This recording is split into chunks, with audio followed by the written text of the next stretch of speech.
cooking, and all sorts of other stuff, and we play games.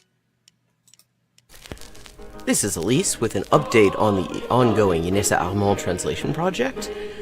We now have 37 of the 38 extant essays and speeches by Geoguessr Armand translated into English for the first time, and we are just short of the halfway mark on the fundraising progress as well.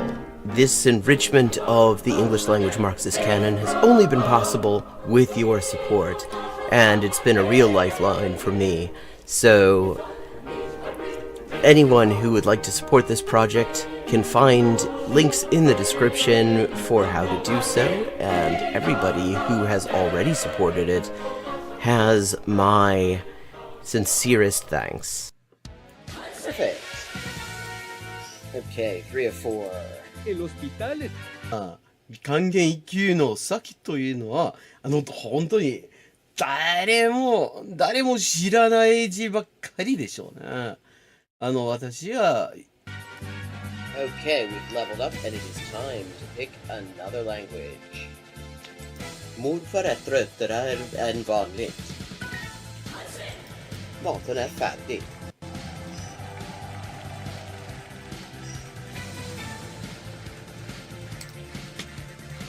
And let's see what we're doing when we get back. Greek. We're doing Greek when we get back. Ben neredeyse her gün okula gidelim.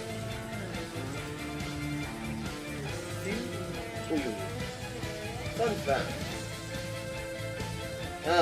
Turkish. Hello, Shakespeare. How you doing? Fun fact, in Spanish, the word for bishop in chess is alfil. And that actually comes from Arabic. Fil. The same word fil as this. Meaning elephant, because the bishop traditionally was to represent elephant units somehow. Similarly, in Russian, the word for bishop is squab, and that also means elephant. Okay. This is Elise with an update on the ongoing Geoguessr Armand translation project. We now have 37 of the 38 extant essays and speeches by Geoguessr Armand translated into English for the first time, and we are just short of the halfway mark on the fundraising progress as well. This enrichment of the English language Marxist canon has only been possible with your support, and it's been a real lifeline for me. So anyone who would like to support this project can find links in the description for how to do so, and everybody who has already supported it has my sincerest thanks. Ça, c'est ça, que c'est ça, non ça, c'est ça. Sol chi sa che nulla sa, ne sa più di chi ne sa. Ecco. Bonjour et bienvenue à Hyperpolyglotting avec Élise. Moi, c'est Élise, traductrice, éditrice et écrivain avec 20 ans de travail. Et ça, c'est la transmission en direct ou en jeu des jeux, surtout Geoguessr en dernier temps. Et parle des langues, de la linguistique, de l'acquisition des langues. 10-159. Haven't made a huge dent in it, but we're getting there. Okay, gonna do some Chinese now. Nej.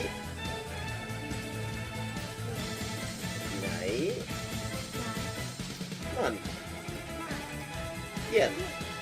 Ja. 5.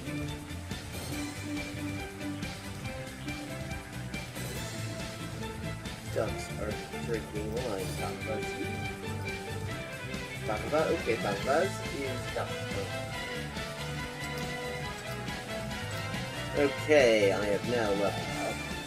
Let's see what the XP situation is now. 10,340 out of 12,500. And as always, viewers can choose my next language for me just with a follow and Hello and welcome to Hyperpolyglotting with Elise, where we're checking our audio because we've had a couple of problems with that.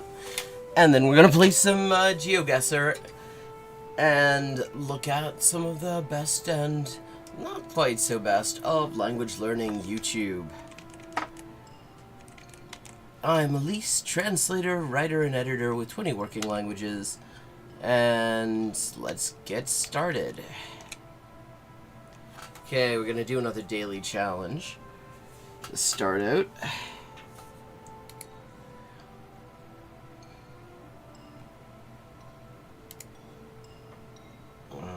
Okay, what have we got here? Feels sort of Southern European. Deaf? France, maybe?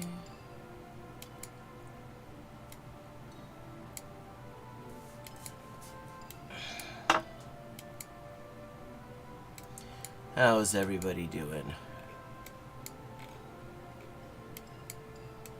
Okay. Moin moin. Rua Pepe Gunzi. Portugal.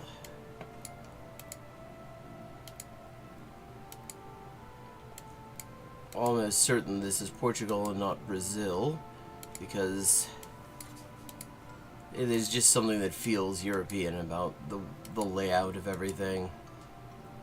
Doesn't really feel Brazilian, though it would of course help to find a stop sign. Yeah. Yeah, everything about this is telling me we are in Portugal. Oh, naja, nicht schlecht. Ich probiere mal einen anderen Stuhl aus, denn ich habe versucht. Yeah, the vegetation, it's not... Yeah, everything about this says continental Europe, Southern Europe, so... Yeah, including this stop sign. In South America, you will never see a stop sign that says stop. They all say pare. Just trying to oil up the chair I normally use, because it has this annoying haunted house creaking noise that it was making. I oiled every single oilable, like, moving part that I could find, and it didn't make a rat's ass of difference. So I'm trying a different chair. Auditorium Municipal. Centro Urbano. Okay, well.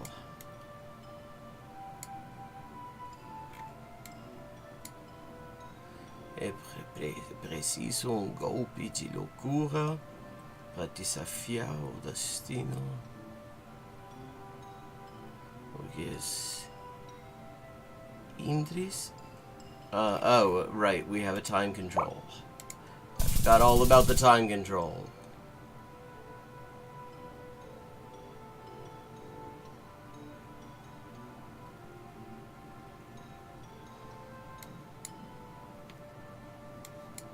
Okay. Feels kind of English. Or, well, Anglo-Irish. Okay, definitely not. Definitely not. This is probably France, actually.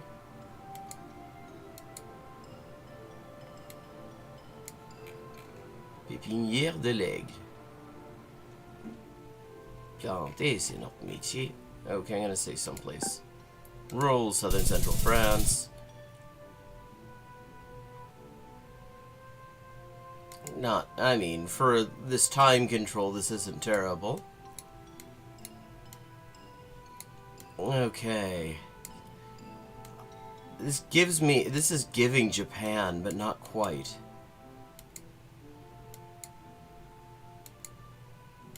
I need something more to go on than this. But it kind of feels Japanese. Also feels deserted. Where are the cars and people?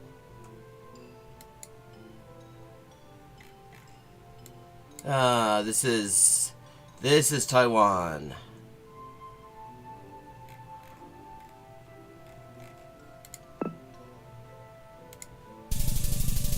Yep. There we go. Okay. Boardwalk bridge. Looks like right side. Was that a cop car a second ago? No.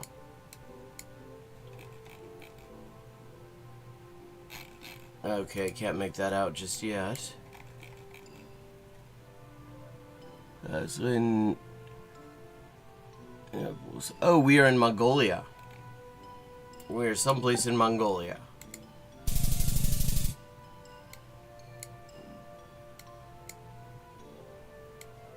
There's a lot of Mongolia. I don't think I've ever gone to Mongolia in Geoguessr before. Okay, dry... Chile. Estamos en Chile. Estamos... A ver. ¿Qué es esa weá? Se vende... Estamos como en el norte... Bueno, el norte no. Como... Al lado de... Iquique, La Tirana. Sí, estamos en el norte de Chile, bo. Okay. Okay, wait a second. Okay, so we are north of Iquique. We are on Route 5 almost certainly. Probably around Wada.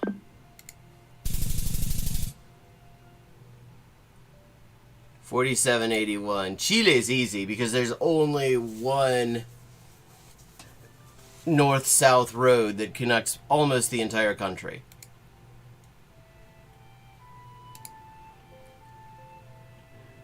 And if you recognize, if you know the order in which the landscapes change,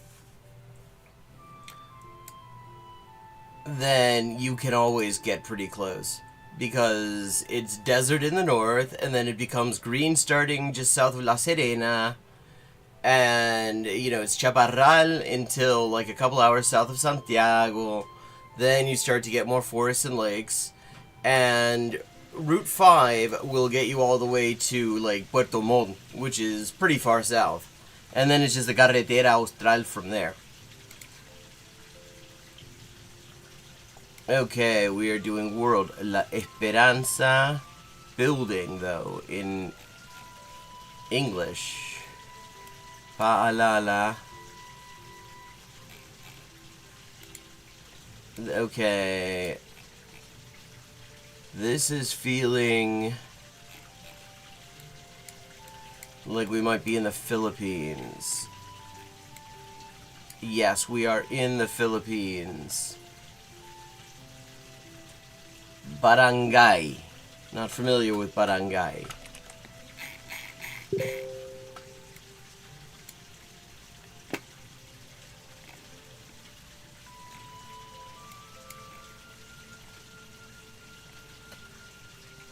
Bolinao, Caloocan, Bagao, Candon, Bagulput,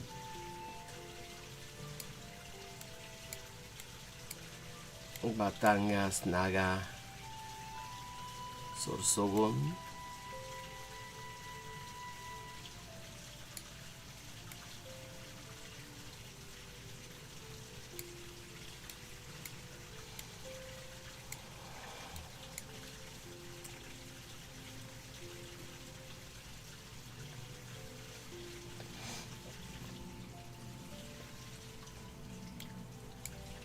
easy to lose points on these archipelago countries because they're so spread out. I'm gonna say someplace the main island. Oh, okay, it was actually right in Manila.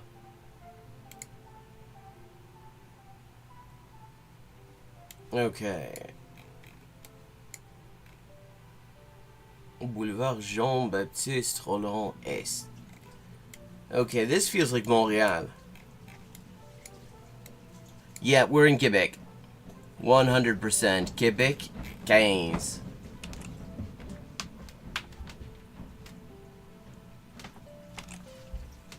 Okay, so getting out of the Philippines, off to Quebec. And, okay, whoops, 15. There we go. So that goes in right into Montréal. And we're after Boulevard. C'était quoi? C'était quoi le boulevard, ça? C'était Jean-Baptiste Roland. Okay, Est. Yeah, so... Saint-Martin. You can always tell Quebec, especially Montréal, because everything looks like just a normal North American city. You know, it could be Philly, but everything's in French. Like the houses, the whole way the place is laid out, all feels North American, except it's all in French.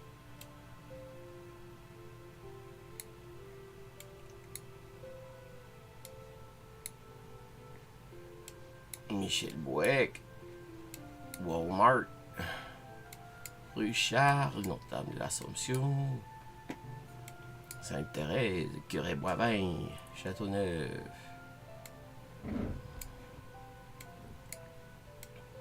Avenue de la Renaissance.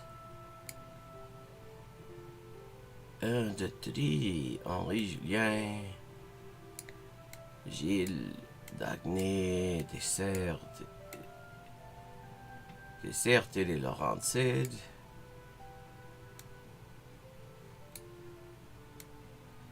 Le Carrefour, Boulevard Daniel Johnson, Saint-Martin.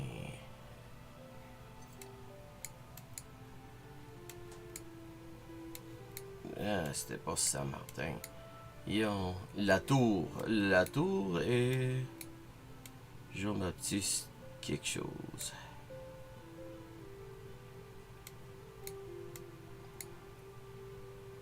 Salaberry.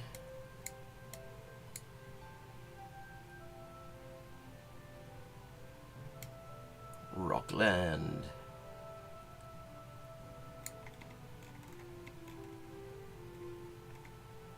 Okay.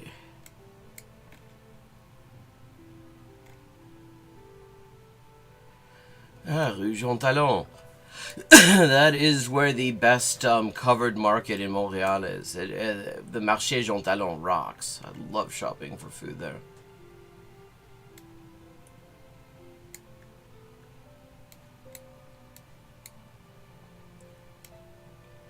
Trans Island Avenue.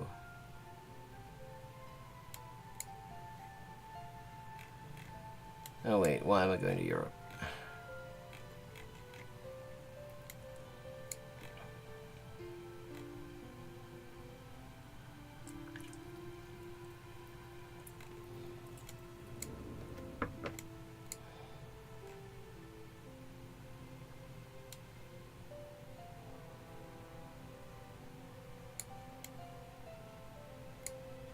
Probably somewhere around here.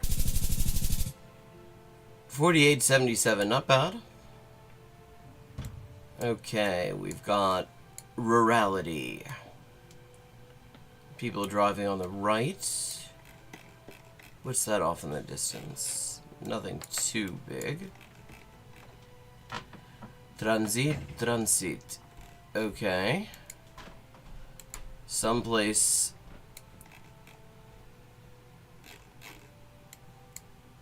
Yeah, well, no, that is not a case of using Cyrillic and the Latin alphabet to say the same thing, because then you would have been using a Z for transit. That is using Cyrillic and other. Bulgarian supermarket, Balchik.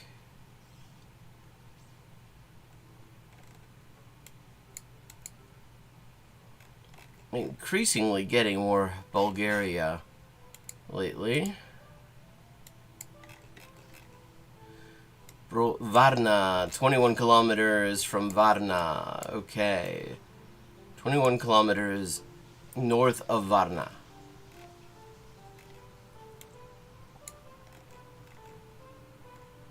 And there's Balchik. 49.55. Okay, we are almost certainly in the US or Canada here. There are some bits of Australian and NZ that look similar.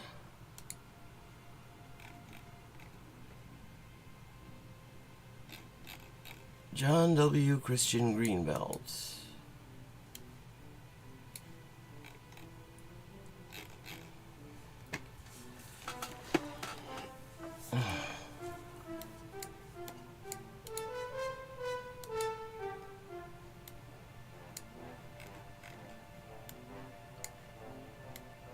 Blazingwood and Prescott.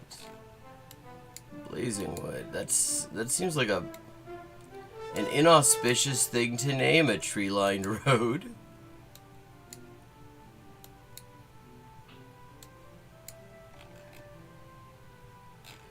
Do not block intersection. You'd think that would be Lake Haven and Sandia. I'm beginning to think we're in California.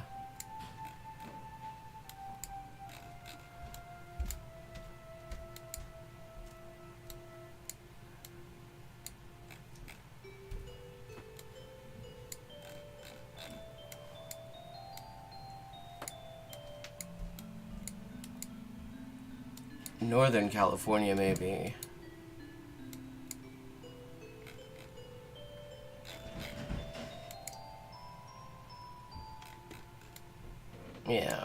Yeah, definitely the US.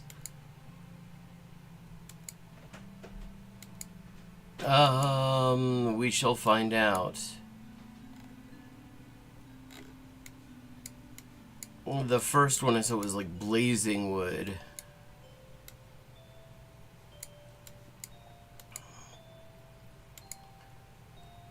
This is not, wait, this is Southern California? I get, what, like Riverside? Lakebird Drive.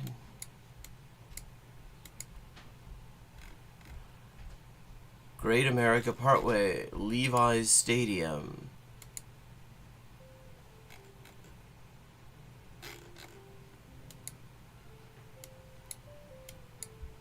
Yeah, I mean, I can't call myself an expert on Southern California. Valley Transportation Authority. So that does sound Central Valley.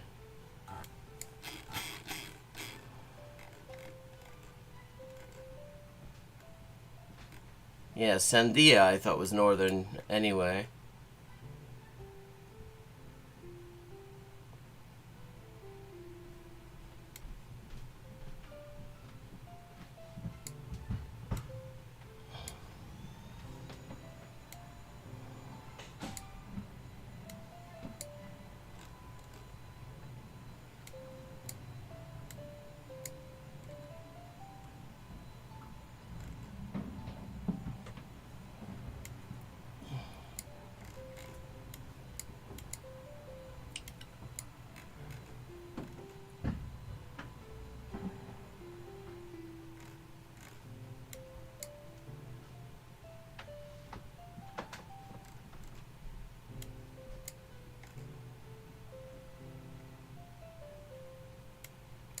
Shafter.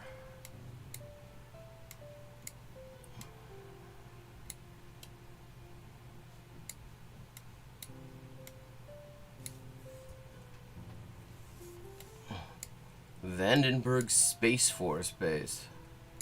Look at how.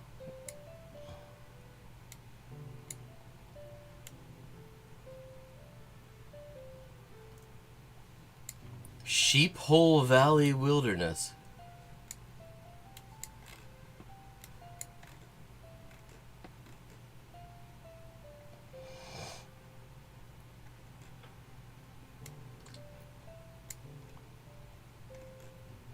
Hey Badger, how you doing?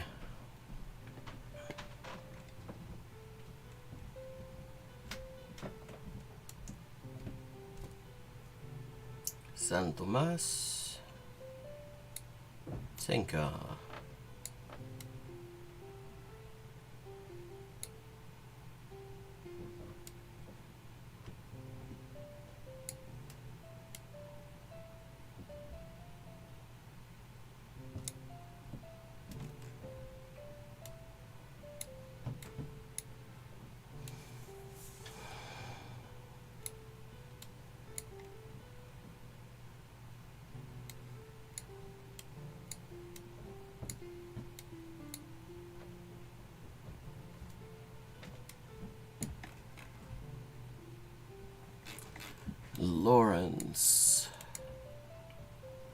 Lawrence and Tasman.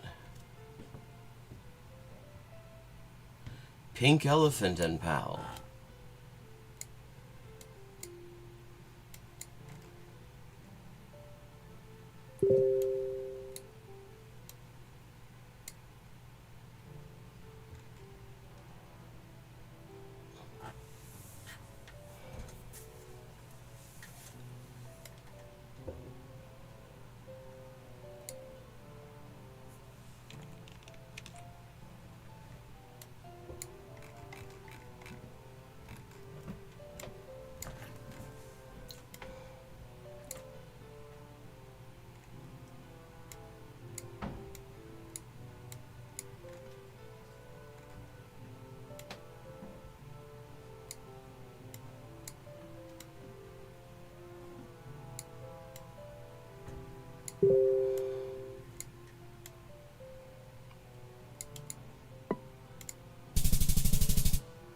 $49.53.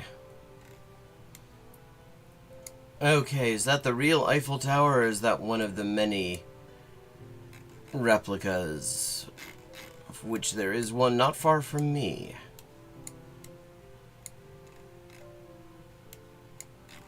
Nice piece of monumental rock here.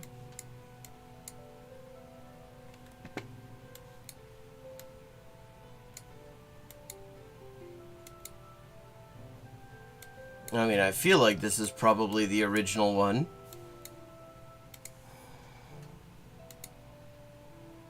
Only actually seen it from a distance, but let's see. Are the signs in French? Merci de... Yeah, we're in Paris. We're in the... That is the original Eiffel Tower. Okay, but let's see. Let's get a bearing.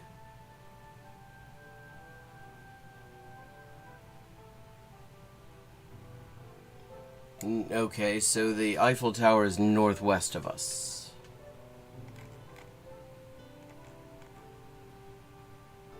Somewhere around here. $49.99, not bad. I mean, admittedly, that was a gift. Just put me right by one of the most recognizable spots on the planet.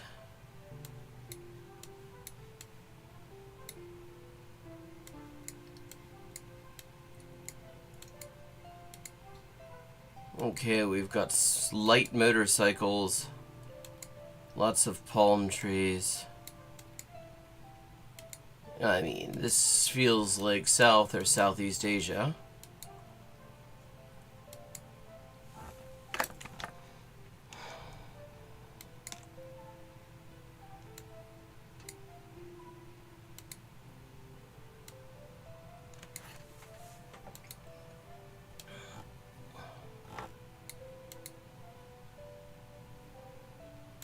Oh, we have a sign here.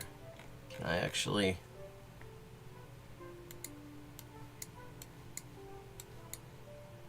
let's see.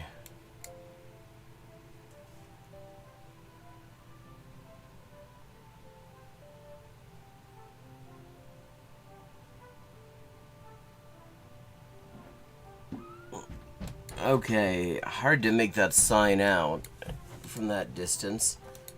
And it felt like, okay, it felt like some of that was in like Arabic script, and then some of that looked like it might be in Tamil. Possibly. Here we go. Oh, that's Tamil. That is 100% Tamil. So we are either in Tamil Nadu or we're in Sri Lanka.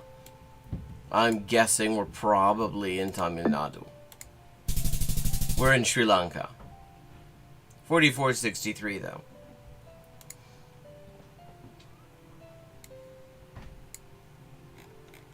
Dijarum super mild. Okay, we're in Indonesia. That much was easy. Trouble with Indonesia is it's another one of those archipelago countries that is extremely spread out. So where in Indonesia we are.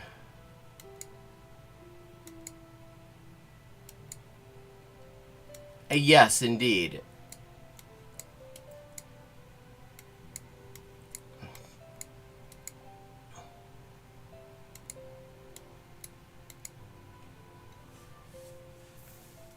You can tell Tamil because it almost always has, there's like sort of a vaguely Art Deco feel to the angles and lines of it. I smoked those a long time ago, very briefly.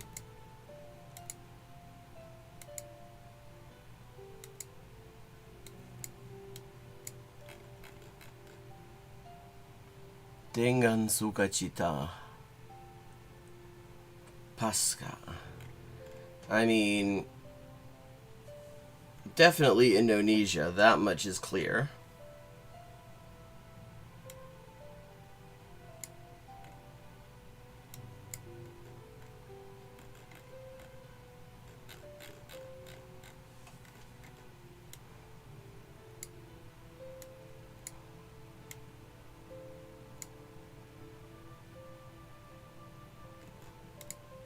Gonna try Central Java.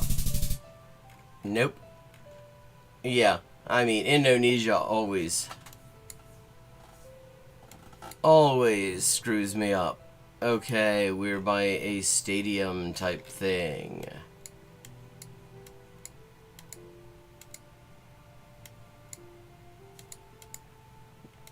Not entirely sure.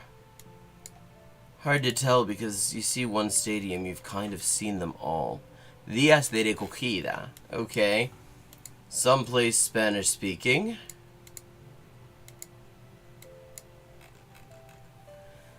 Campo Municipal de Fútbol El Mortero. Never heard of El Mortero. And we can't get close enough to this to actually see what municipality it is. I feel like we're probably in Spain, though.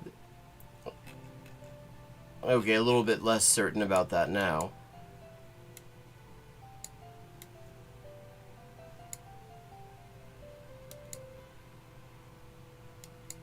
Sorry to hear that.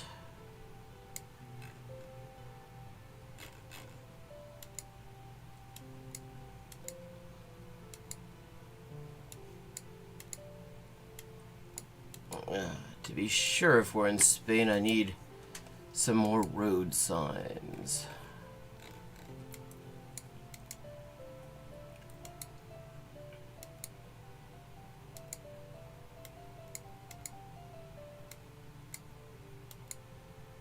I'm less certain that we're in Spain at this point, but a stop sign would convince me one way or the other.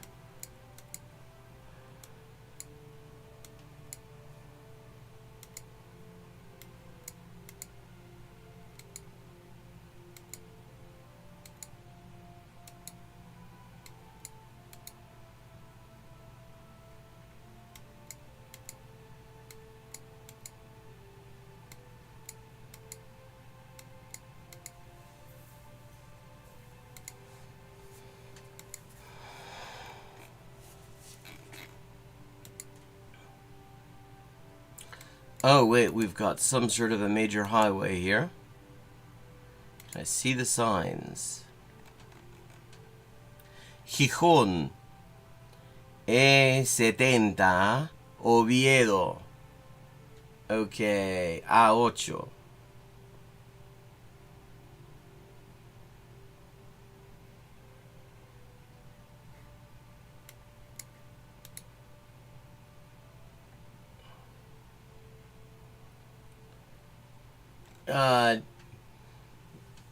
Nee, habe ich nicht gesehen.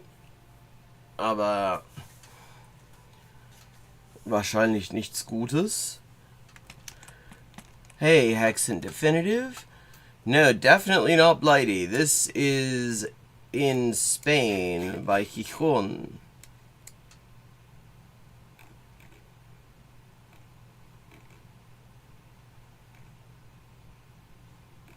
And Oviedo. Yeah, okay, so that's the E70 and the A8. Estamos... ¿Dónde está A8? A8, Avile. Okay, we got it, more or less.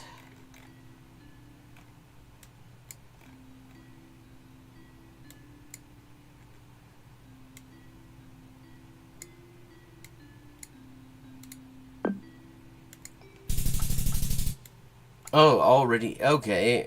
In Gijón, no less.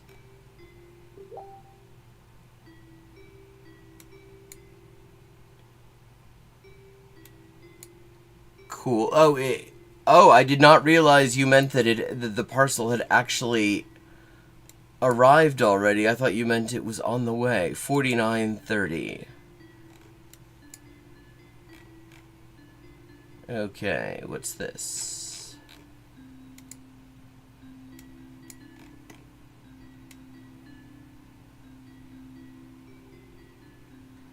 Okay, that guy looks very fun. Is that Suharto?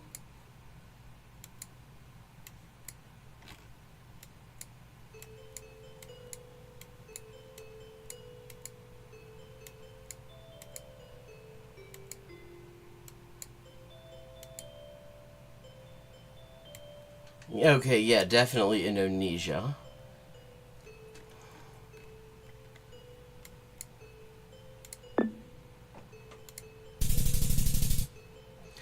Indonesia always screws me up.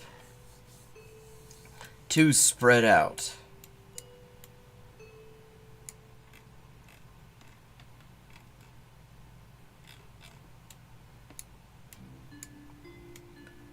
Okay, this could be a lot of places.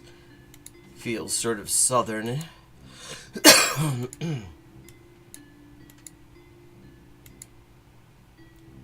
I mean, my immediate bets would be Italy, Spain.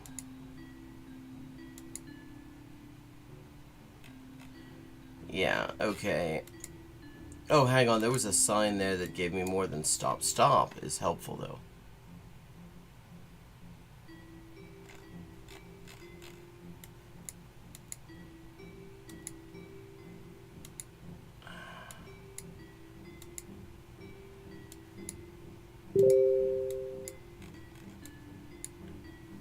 Acqua Pendente, Roma. Okay, Italy. So we're someplace close enough to Rome that it shows up on a sign, and it's also near a place called Acqua Pendente. Mai sentito nominare Acqua Pendente. Tomba di Nerone. Is that really Nero's tomb? Neat.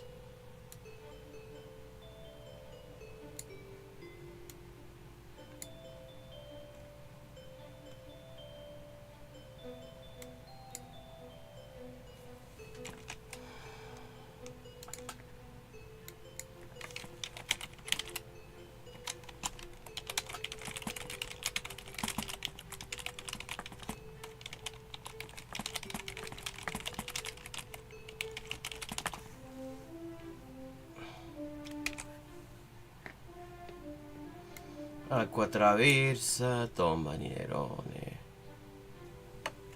Okay, wait a second. Let's see. So, Rome is roughly east-southeast of us.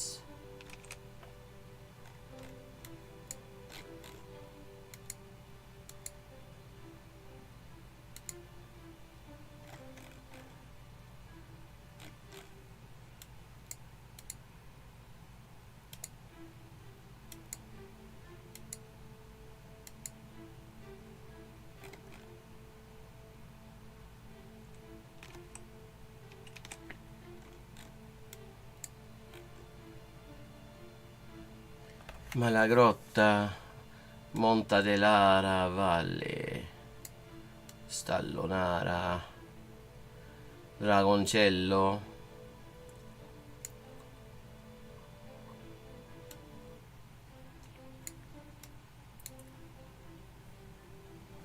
Monte del Fico, Olmetti, Prima Porta, Lavaro, sarebbe Selva Candida.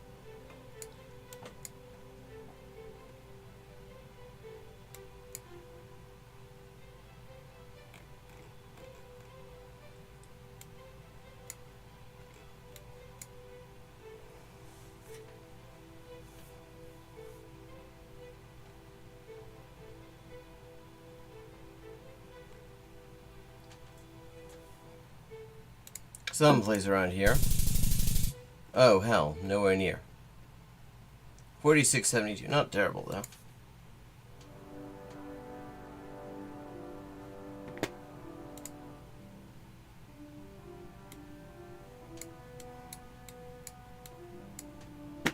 Okay, could be the US or Canada, could be a lot of places.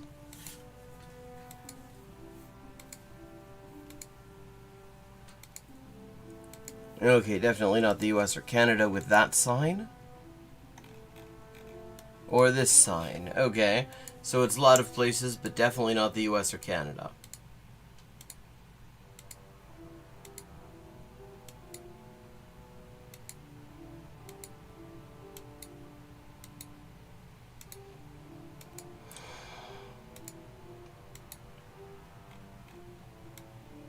Pista-se acostamento nos próximos.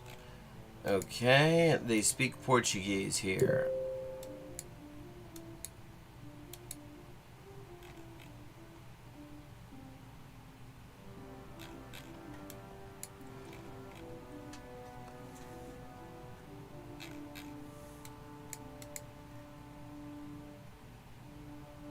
That sign had Portuguese wording on it.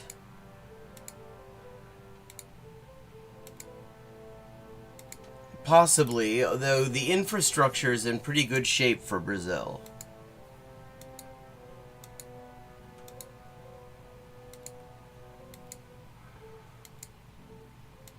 I mean, just statistically, there's way more Brazil than there is Portugal, so I would not bet against it. But we don't... Veículos pesados.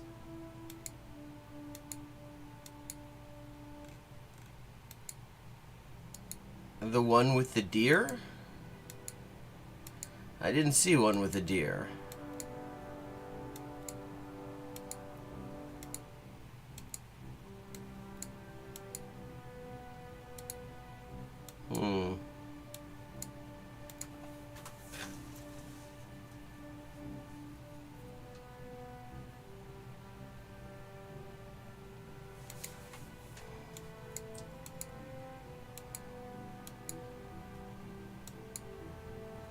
Yeah, this does not look like Mozambique, and certainly not Angola. Also, I don't know if there's any coverage in either of those countries.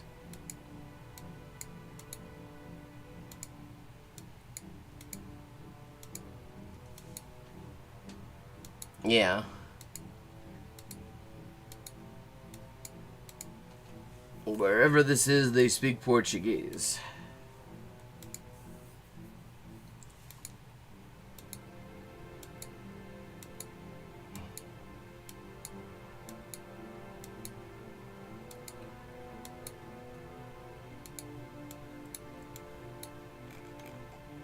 Pista sem acostamento nos próximos 2 quilômetros unidade. Animais na pista próximo. Okay, now we've seen one of these deer signs. I had no idea they got deer.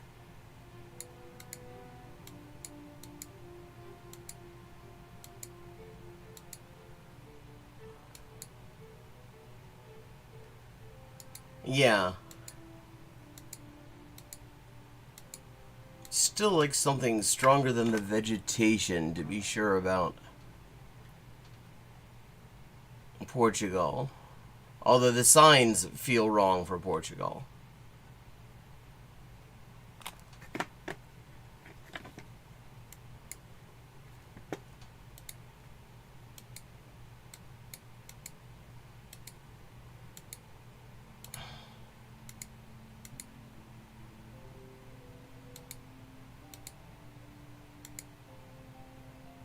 Okay, that's weird. But okay, we'll say someplace in Brazil. 2537 because Brazil is huge.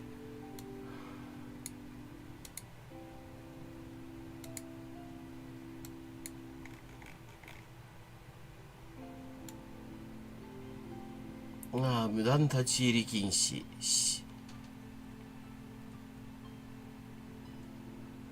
10階市役所。Okay, we are definitely in Japan. Yeah, 急カーブ注意。In a municipality that I've never heard of.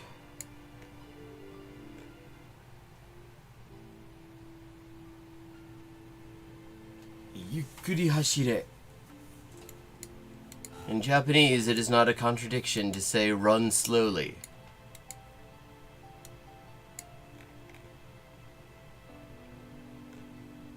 Oh wait, we've got a prefectural route. But it's too small to actually see what prefecture it is, so that's useless. I mean, other than just to confirm we are in Japan, but I knew that already. And we're in a municipality I've never heard of.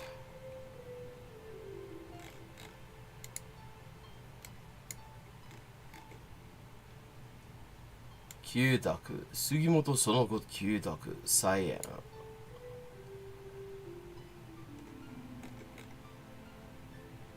Nekkai to ka. Atsumi.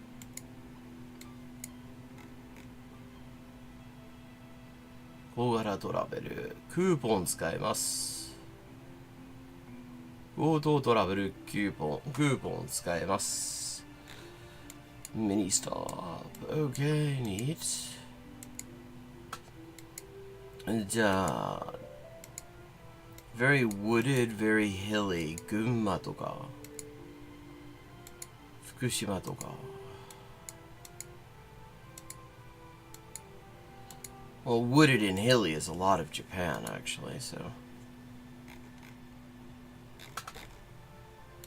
Well, I feel like the fact that the place name has a maritime reference in it suggests it's coastal. That also is not very helpful. 第二緊急避難所 Some sort of emergency evacuation site.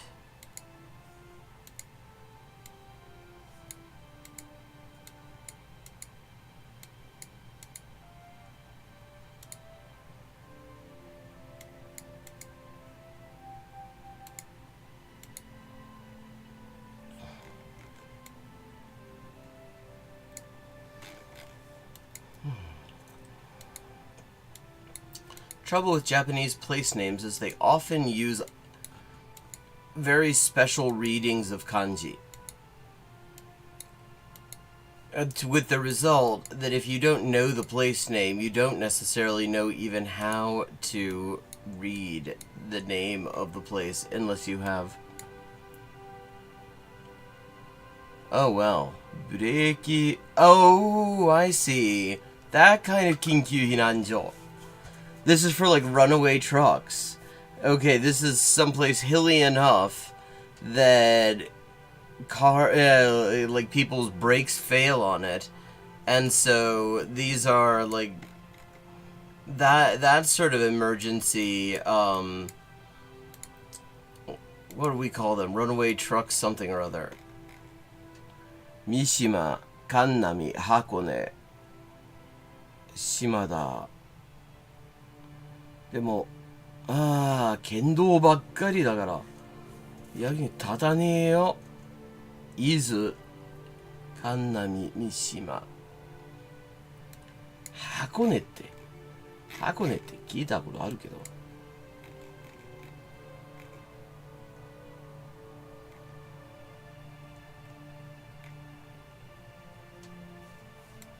伊豆もさ、God, where is Izu? I've heard of Izu. Yeah, runaway truck ram, that's what they're called.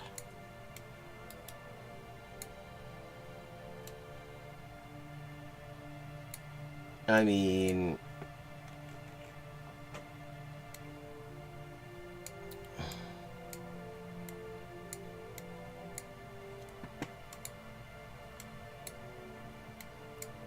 Tochigi, Utsunomiya, Hitachinaka, Oyama, Funabashi, Yamanashi とか。伊豆どこだったんだ。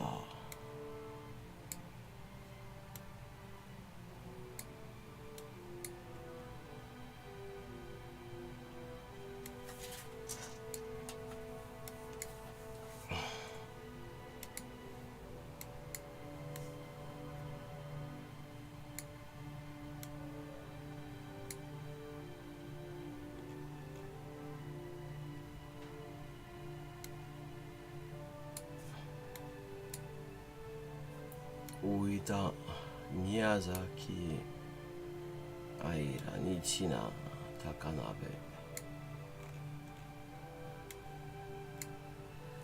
Yeah, not getting it so far. I need to find a prefecture name. 箱根峠。どこだった？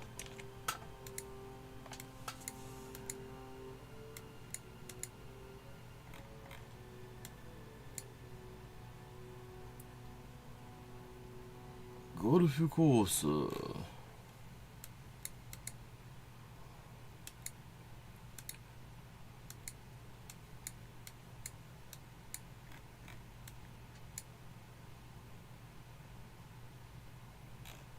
Danger, steep descent.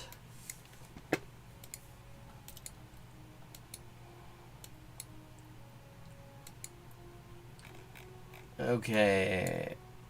箱根。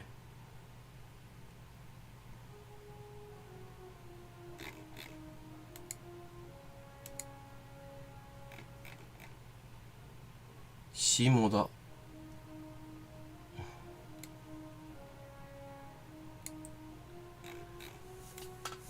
This is annoying because these are like familiar place names, at least a couple of them, and I'm just like Hakone I know I've heard of. Atami. Okay, so see, like for example, normally the characters here on the sign, you would read that as Netsu or Atsushi or something like that. And this one would be Kai or Umi. But this town is called Atami. And we still don't know what prefecture it's in, so that's not very helpful. But at least we know how to read the name.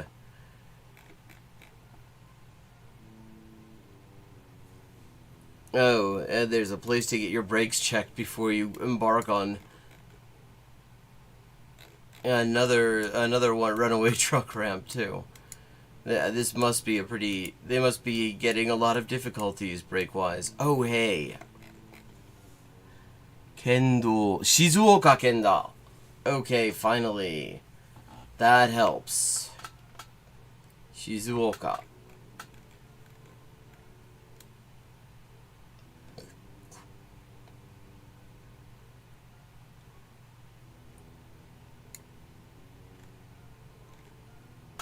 Yaizu Hamamatsu.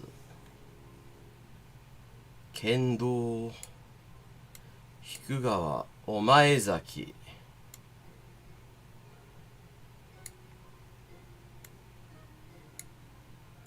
Hey, River Rune, how you doing? Kawaneho. Okay, Shizuoka. Kendo 11号線.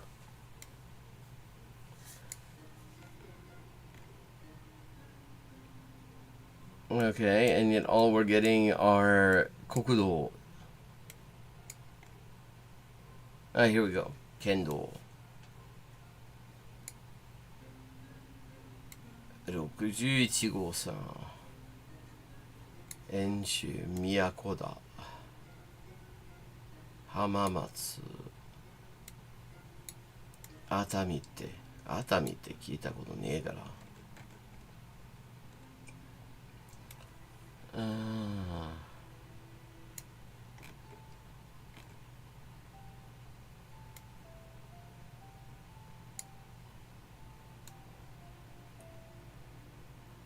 安倍川。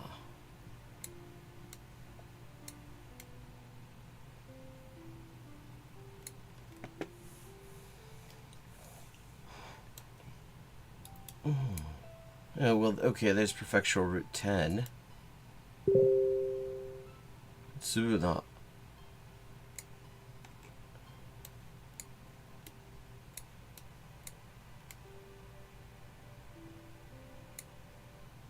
Minobu.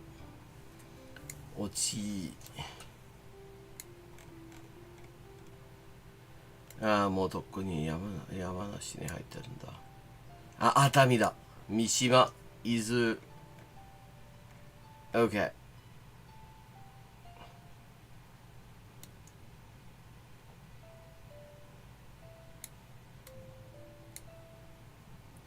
神波もさ。Okay, so we are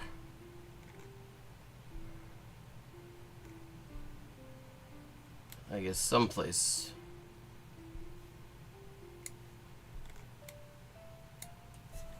around here, I would say. Okay, that took a minute to get there, but we got there.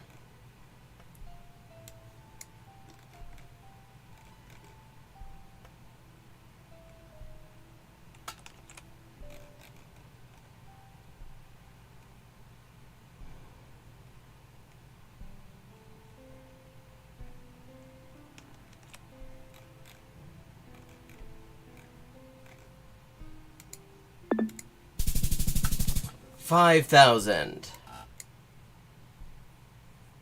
Okay, palm trees and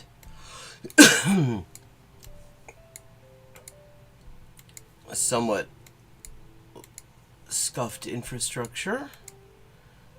Feels like probably Southeast Asia.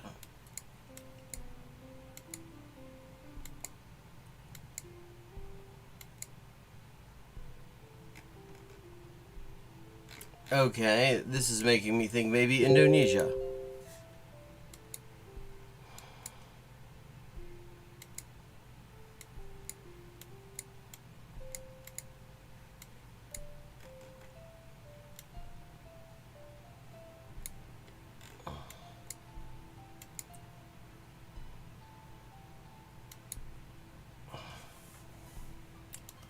Is that an acorn, Riveroon?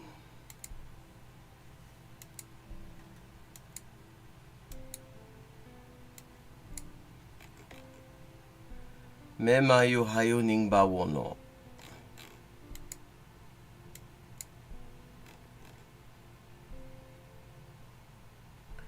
Yeah, we are in Indonesia.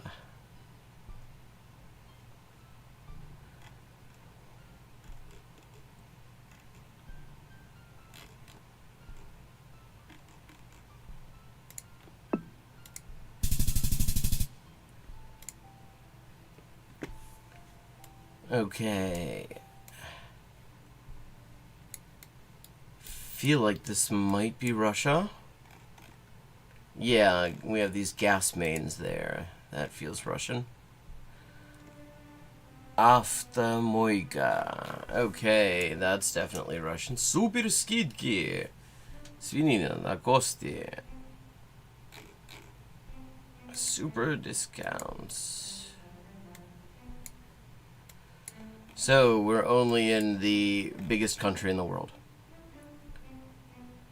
Изготовление автомобильных номеров. They make number plates.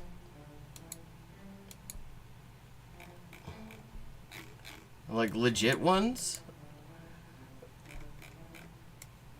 Okay, Армавир, Завет, let's see, поселок Советный, Шосейная.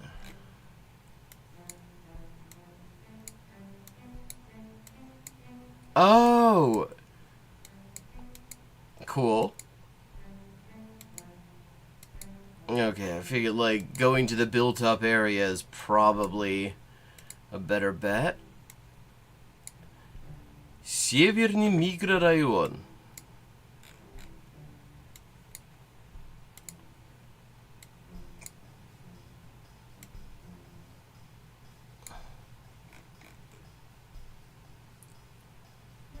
Восьмой микрорайон.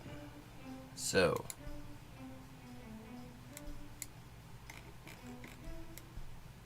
Профессиональная команда врачей. Реабилитация после COVID-19.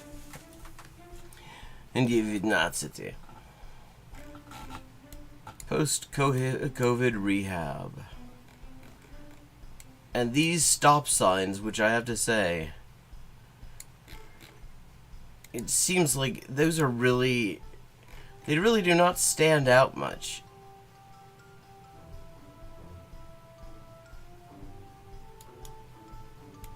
Okay, wherever this is, they get enough tourism to include English signposting.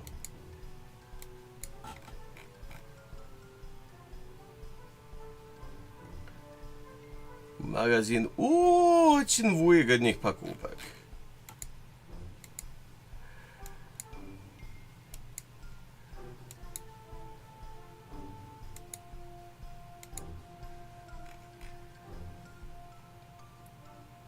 Торгово-сервисная сеть. Рандеву.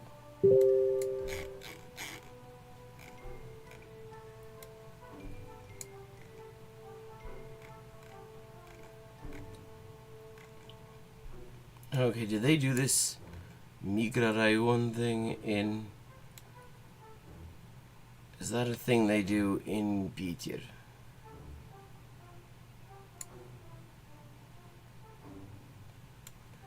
Oh, well, I will consider that to be a stand-in for an acorn emote.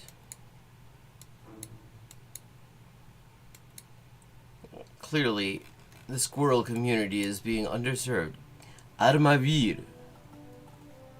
Что-то Armavir. Never heard of Armavir. Could that possibly be like a Moscow satellite town?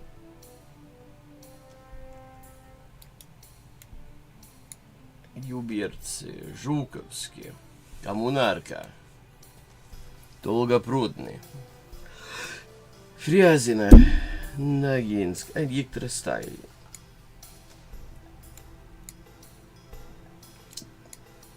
Армавир.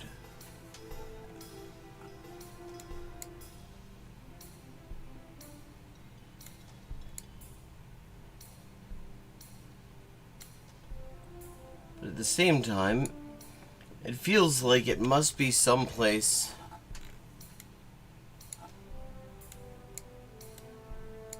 wait.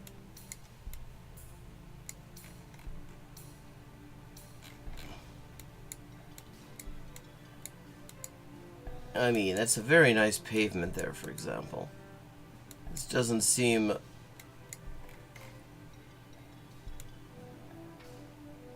Район Кипа. Отопление. Кирова. Like... I've never heard of Armavir, though.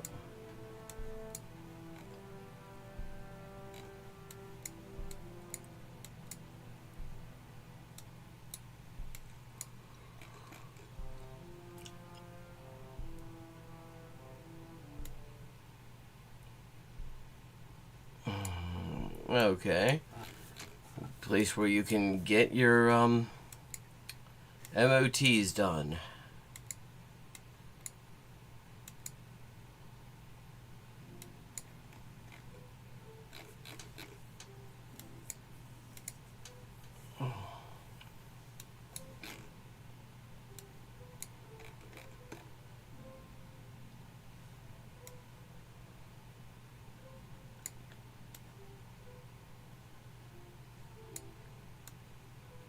Приморск, Вестина.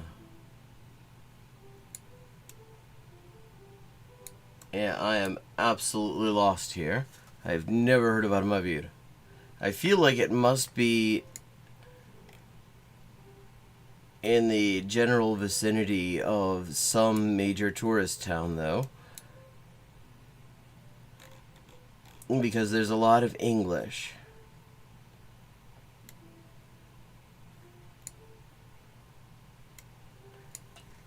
Oh, I like hazelnuts.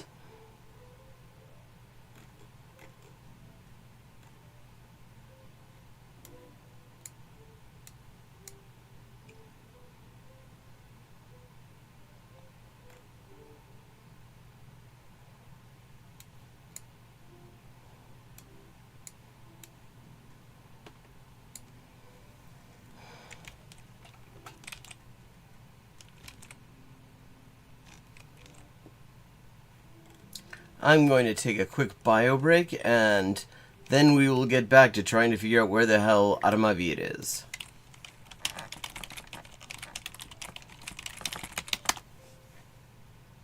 Hi, and welcome to Hyperpolyglotting with Elise.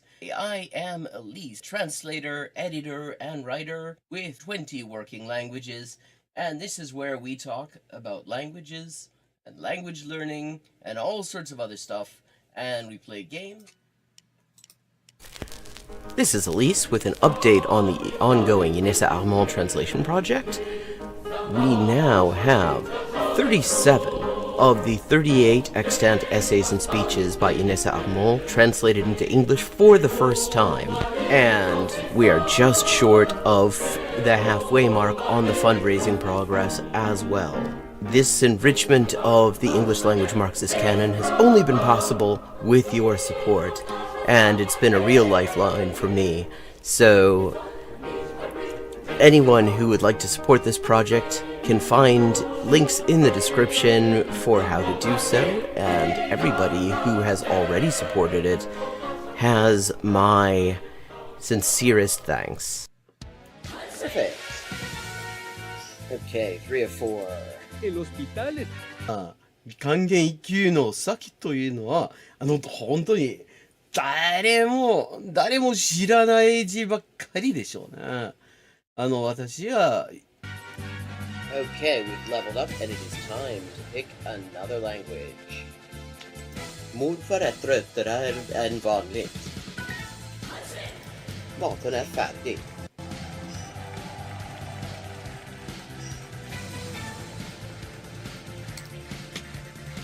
And let's see what we're doing when we get back. Greek. We're doing Greek when we get back. Ben neredeyse her gün okula giderim.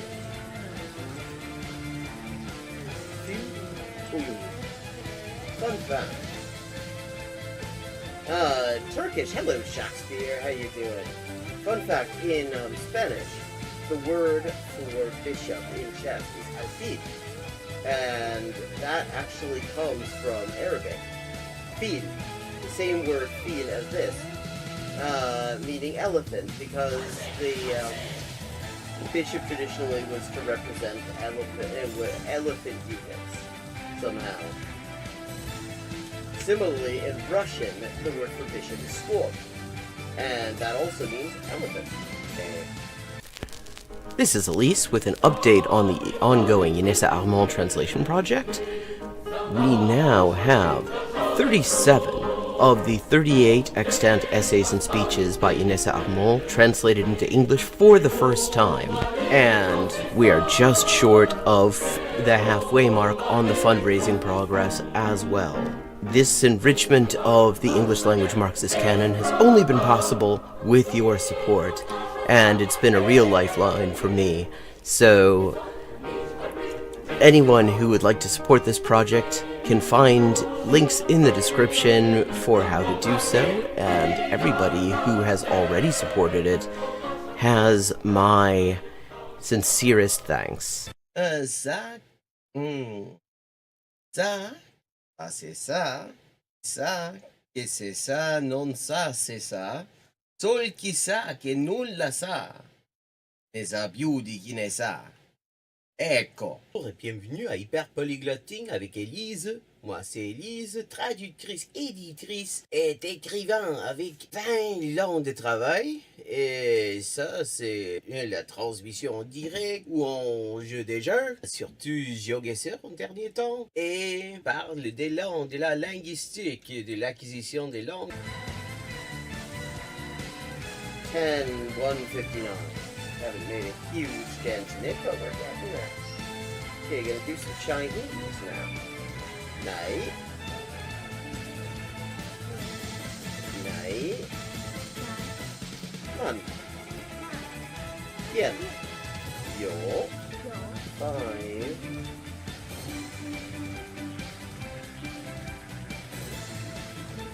Ducks are drinking wine. Bangba, okay, Bangbas is duck. Okay, I have now leveled up. Let's see what the XP situation is now. 10,340 out of 12,500. And as always, viewers can choose my next language for me just with a follow and a $5 to my Patreon. Sotto le frasche del capanno 4 gatti grossi stanno. Sotto 4 grossi sassi, 4 grossi e grassi gatti. Un généreux déjeuner régénéré des généraux dégénérés. Un généreux déjeuner régénéré des généraux dégénérés. Facile. Sì, ecco, la gente... è la cosa che mi dice la gente, sempre che scoprisce che quante lingue parlo. Io sempre avevo l'impressione, diciamo, di che non era così, non era tan così, ma poi dopo di aver visto qualche poliglota in YouTube, una delle cose che avevo scoperte era giustamente che la metodologia usata da quella gente poliglota che non avevo mai conosciuta prima, era più o meno la stessa metodologia che usavo io. I buy a computer or what? And here's another example. I like to point these out for. And I'm back, and we're still trying to figure out where the hell Armavir is.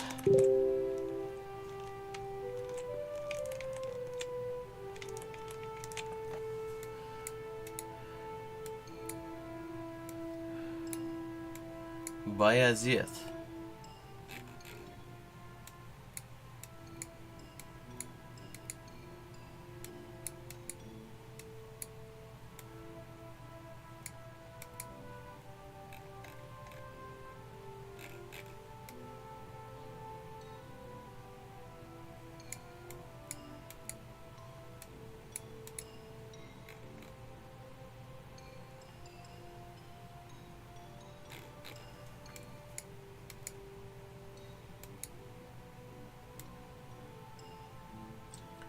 Улица Энгельса, улица Кропоткина, Луначарского.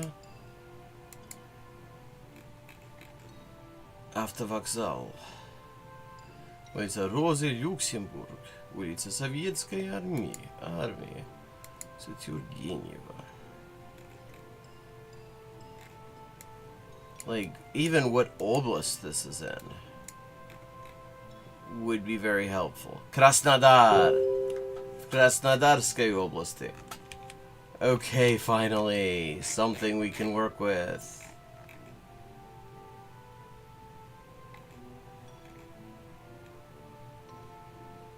Ульяновск, Екатеринбург, Краснодар, Краснодар,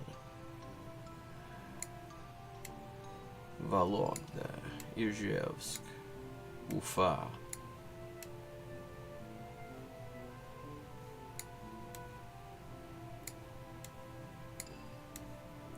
Krasnodar, there we are.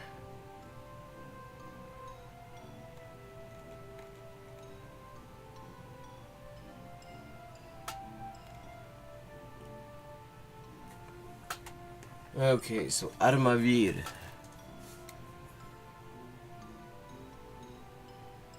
Ленина, Знаменский, Адами.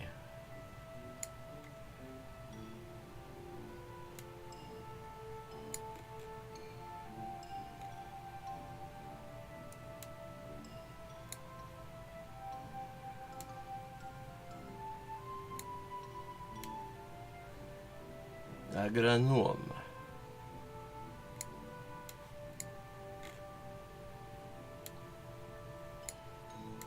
Najdorf.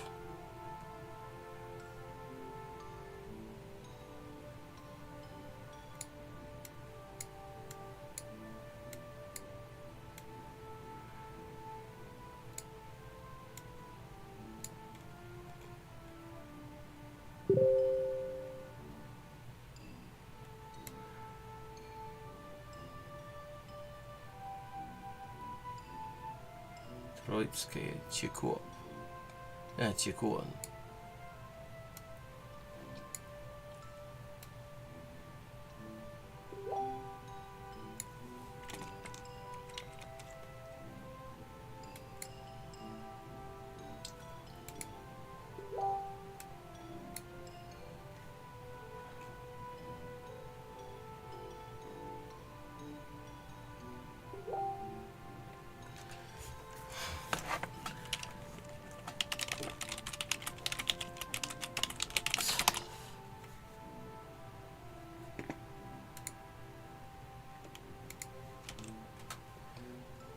Смоленская.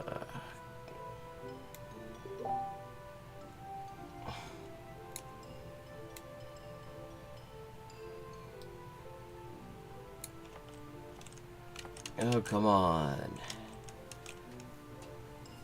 This, okay. We know it is someplace in the general area of Krasnodar.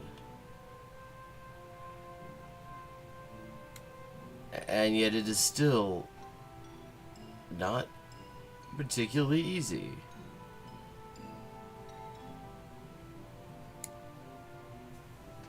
Russia is always a challenge, but okay, at least we know it's someplace near Krasnodar. Armavir.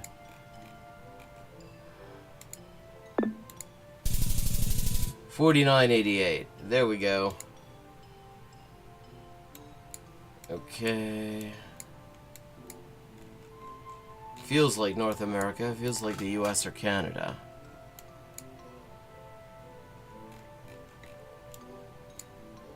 West Shore. Okay, yeah.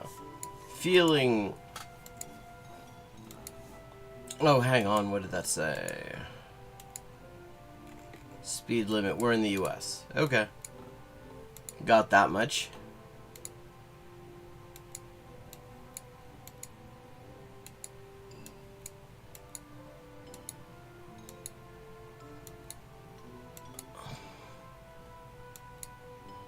Okay, what the hell's going on with the image quality here? Look at this.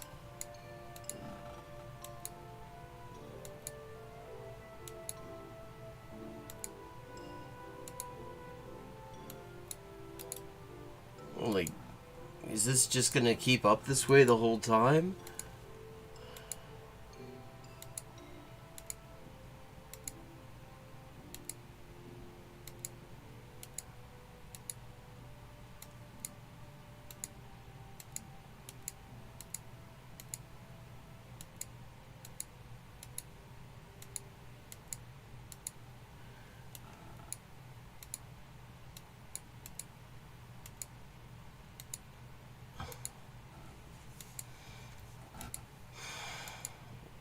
Is this maybe the other direction, actually? Is that any better? A little. We're gonna just go the other way, I guess. On the theory that I'll have a better chance of figuring out where I am if I can actually see anything.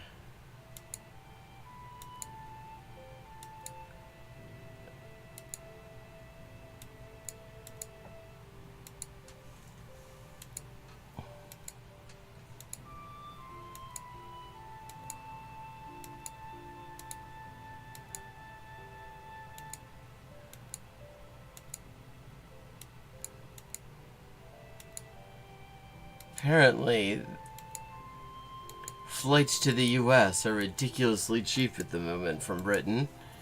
Apparently, this being a really shitty time to visit the US makes it a great time to visit the US.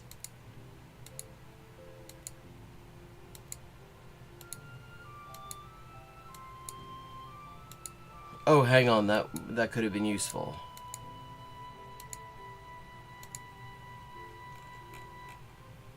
Adopt a highway. Okay. Not all that useful.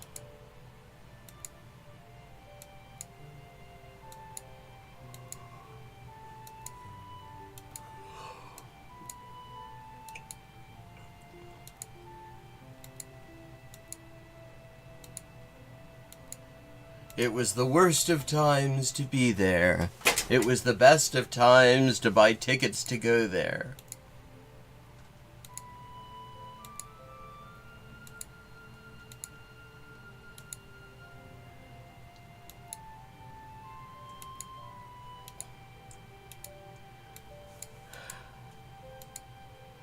Wait, hang on. We had something useful there. Junction 849, that looks like Pennsylvania. Pennsylvania 849.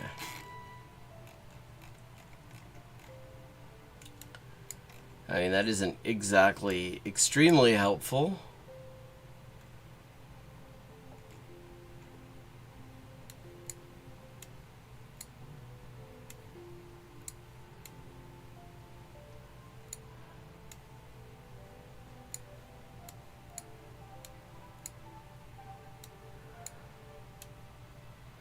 $5.68.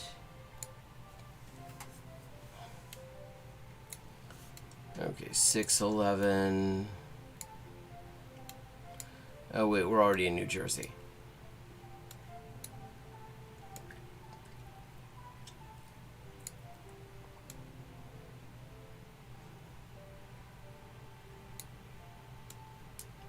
Deptford.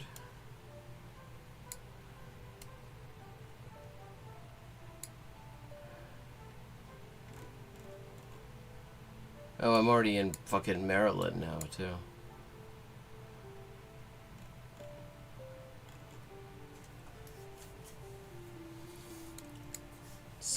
We're looking for the junction with State Route 849.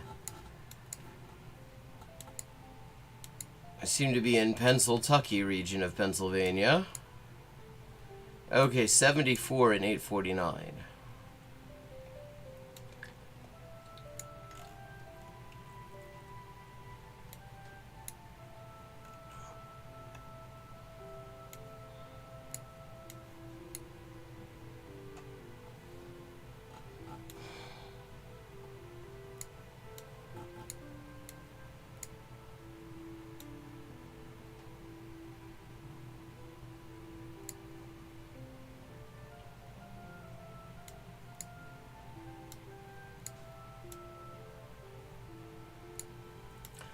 $58.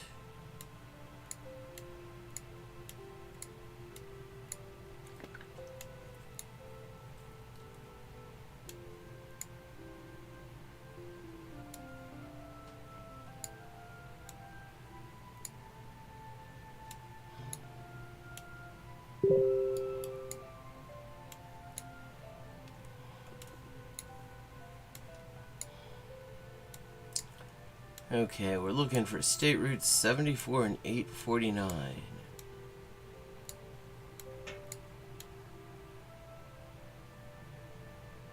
There's 57, which is not what I'm looking for.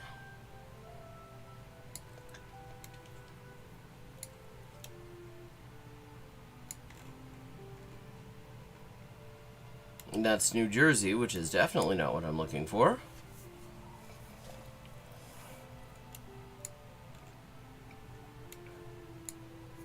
Need something more than these numbers, clearly. Icksburg and Port Royal.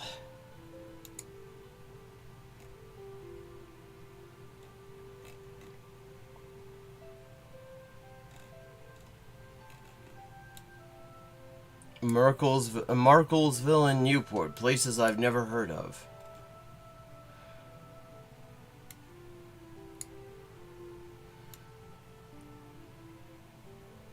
Altoona, home of snitches and shitty pizza.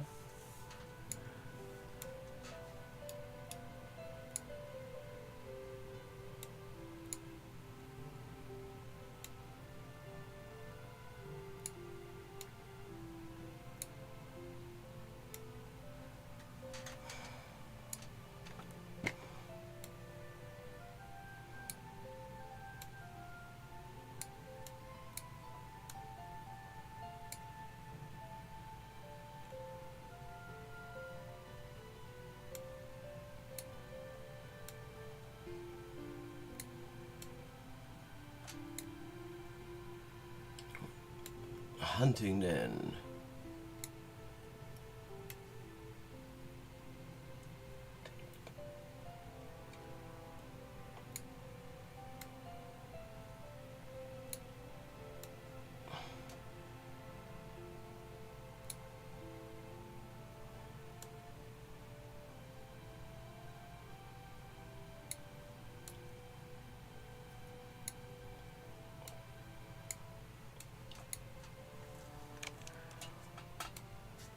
Frackville.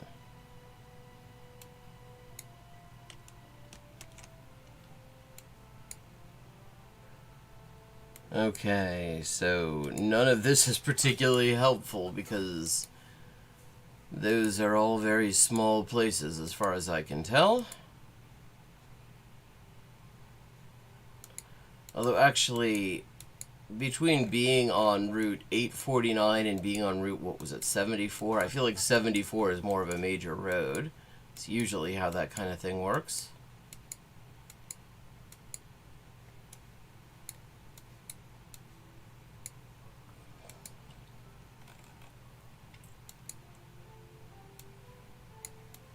Or hang on, is this saying that we're on all of these things at once? It's 7...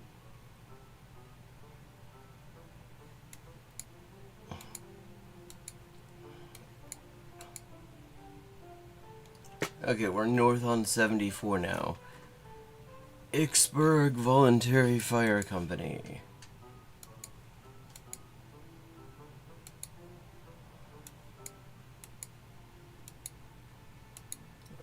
Where the fuck is Icksburg?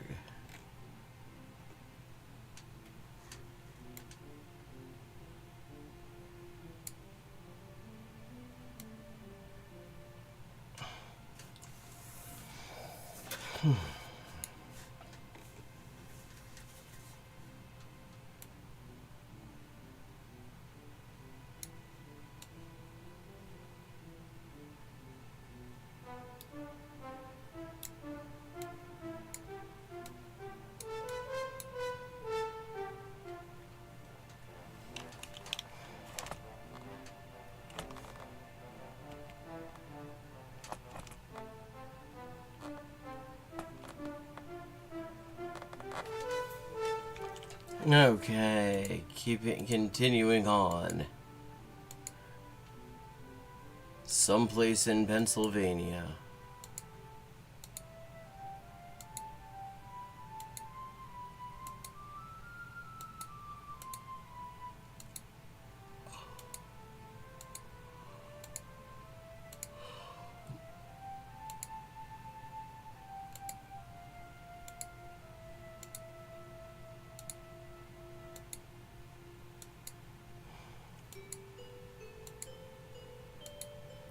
corn,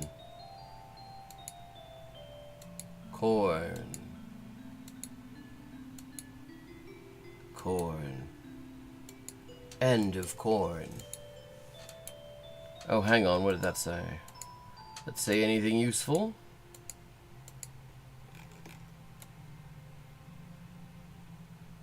Savile brethren in Christ, you are welcome.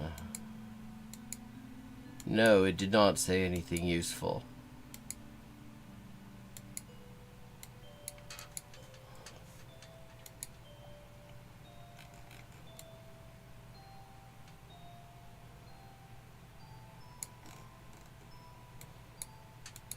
Petroleum services.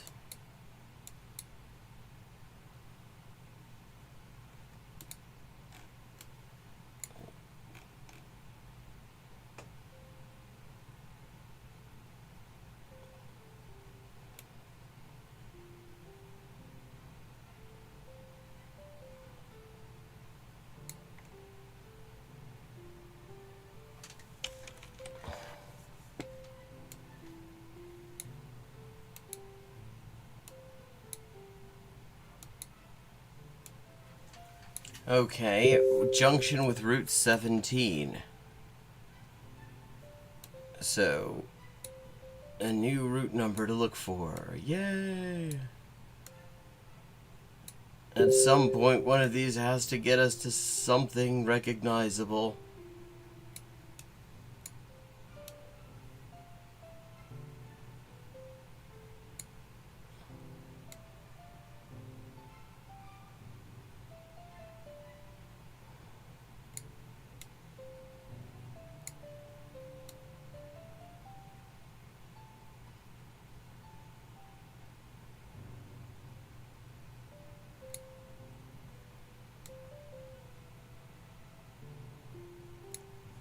Ah, fuck it. We're gonna say someplace in Pennsylvania and call it a day.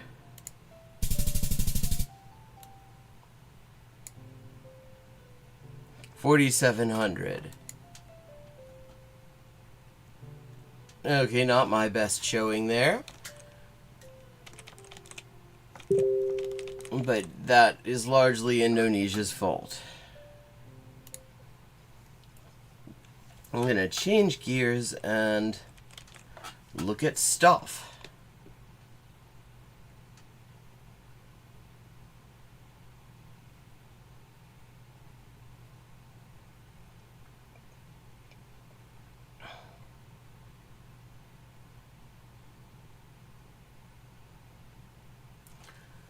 Okay, I think maybe it's time to look at some English for No One with Kevin and Liza.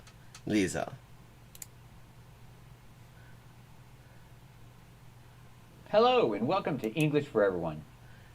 They tell us to avoid learning nonsense. Well, it is just spread out in a way that just makes it very, very difficult to win on Geoguessr unless you actually know your way around there.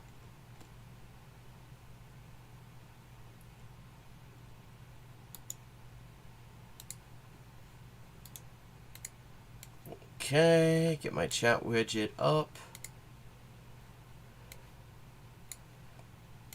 Where we practice real-life American English. Today we're going to clear up some confusing plural forms. So let's get started. Let's watch a clip. Do you know the plural form of these words? Maybe. Shrimp. Deer. Dozen. Okay, one shrimp and two shrimp. One deer and two deer. But dozen?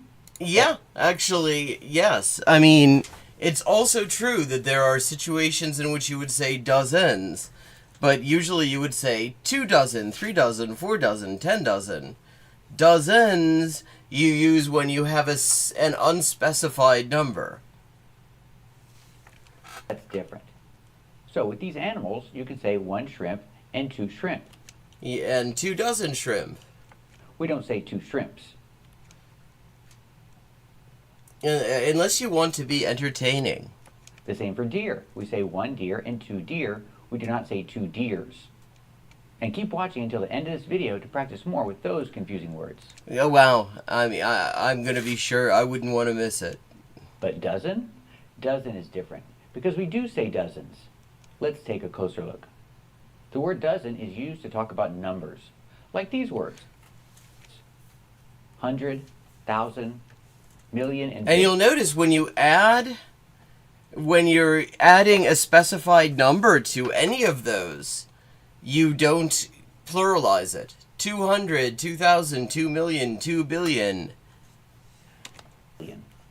They all follow the same pattern. Example, if I have a number, it's in the singular form.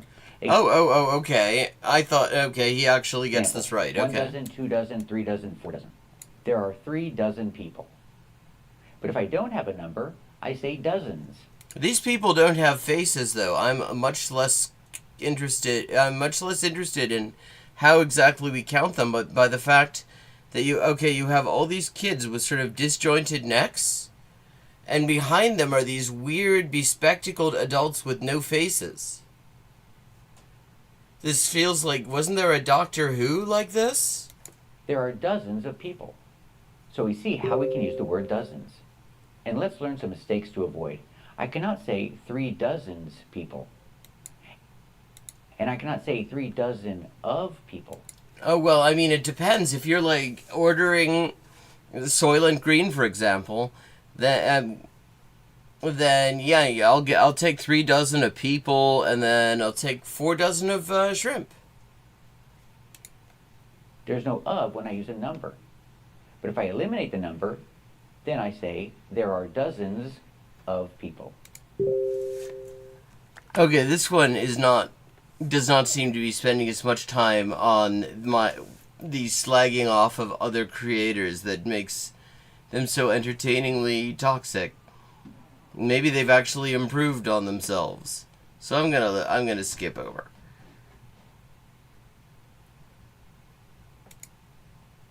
This is Mikael, which we looked a little bit at Evil D's investigation and the various aspects of the way that that's done that I find actually kind of problematic. Although at the same time, at least with some kind of an objective standard, but not necessarily applied in the best way. But the thing about that is, we're missing the forest for the trees there, because he has a method that really does not make any sense. His method is just memorizing a number of set phrases. Just learn languages like a baby. Children are naturally better at picking up languages. And I get it. It sounds true, sounds logical. When people say it, feels like it should be true, right? Children learn faster, they're better at languages. But is this really the truth?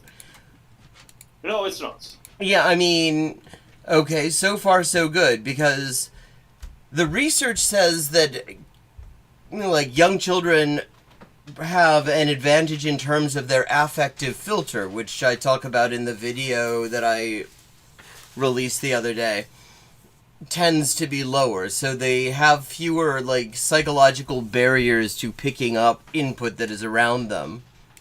And I'm going to explain why, and why you shouldn't take advice from people who tell you to learn like a baby, and why babies are faster than you at learning languages. And wait a second. Okay, so he started out saying that, yeah, it isn't actually true that, like, children are inherently better at acquiring language, which is correct. And now he's at the same time seems to be walking that back. Okay, where's he going with this? And why learning like a child is generally bad advice. Like, I mean, what does that mean, though? That's the question. What exactly, how are we defining that? Let's start with the obvious. You're not a child. You don't have the time of a child. And that advice... Well, oh, okay, but here's the thing. You don't... just because you don't have as much time doesn't mean that language acquisition inherently is going to work differently. I mean, this is one of the things that I always feel is important to sort of be wary about. When people start telling you about they've found a way to do it faster or something like that, and give like specific commitments in terms of the amount of time it's going to take. Hello, Miga. Is this your first time here? If so, welcome, and where are you joining us from? Is there any particular language you're working on or speak? My take on Duolingo becoming an AI-first company is that it was rubbish before, and now they have actually eliminated the one thing that wasn't rubbish. Because the thing is, AI cannot translate. They've sacked all the people who actually like know how the languages work and know what things mean, and now they're just going to be doing nothing but fucking slop. So, I mean, worthless. I from a language acquisition standpoint, it was... Oh, Brutwurst! I was gonna say, the name sounded kind of Finno-Ugric. Hey, yes. Duolingo sanomur. Duolingo on aloittanut sanomaan mur. Huonosti. Hopefully well-meaning, is completely useless for you because you are an adult and you're busy. Well, okay, but the thing is, just because you're busy, that does not mean that the process by which you acquire language changes. Hopefully you've got things to do. Work, studies maybe, family, etc. And you probably want to do well in all those areas. A child doesn't have to do any of that. A child is exposed to the language all day, every day. Let's talk numbers. By the time a child turns 4, and you know how 4-year-olds speak, by the time a child turns 4, they've been exposed to somewhere between 10 and 20,000 hours of their native language.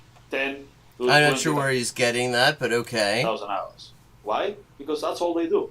All the hours they're awake. I mean, one thing to note about that number of hours, yeah, exactly. It is Dyson sphere of sucking.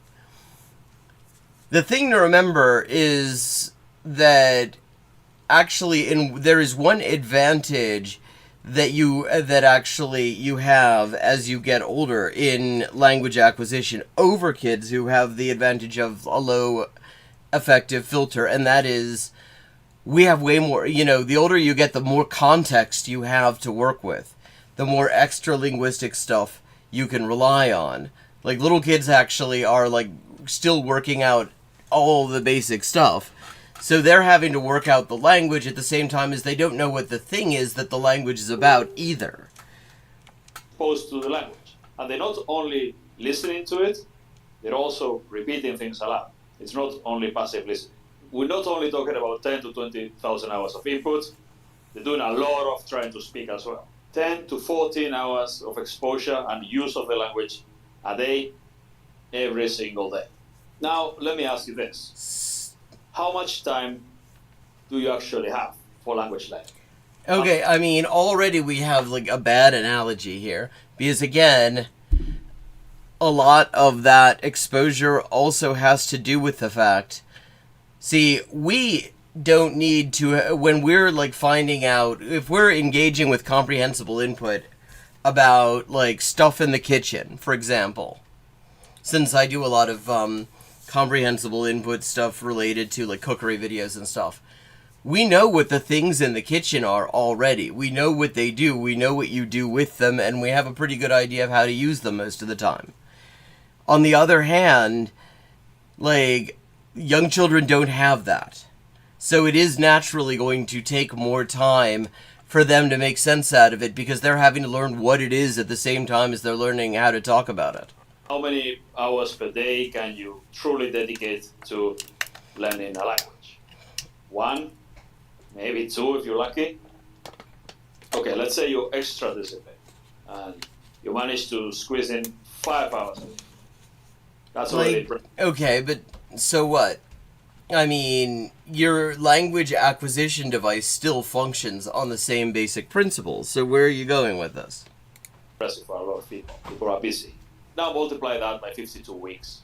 We're talking about 260 hours a year. And people will say, but we're talking about study time. What about comprehensible input? What if I do 3 hours a day of listening to Spanish? That's still slightly more than 1,000 hours a year. A 4-year-old has 10 to 20,000 hours of practice. Well, yeah, but it's not like it's. Wait a second. I mean, again, with the commensurability issue. Sorry to hear that, Riveroon. Hopefully that is an initial difficulty that wears off when your body gets used to it. Is it at least helping in the ways that it was supposed to, or is it just making you miserable? Oh, hey, Atta, didn't see you come in. Not only listening practice, but also trying to speak. 10 to 20,000. And you know how a 4-year-old speaks. Again, I mean, the point is, they're not like putting aside time when they're not doing anything else to do language. That's 10 to 14 hours a day. That's how long they're awake.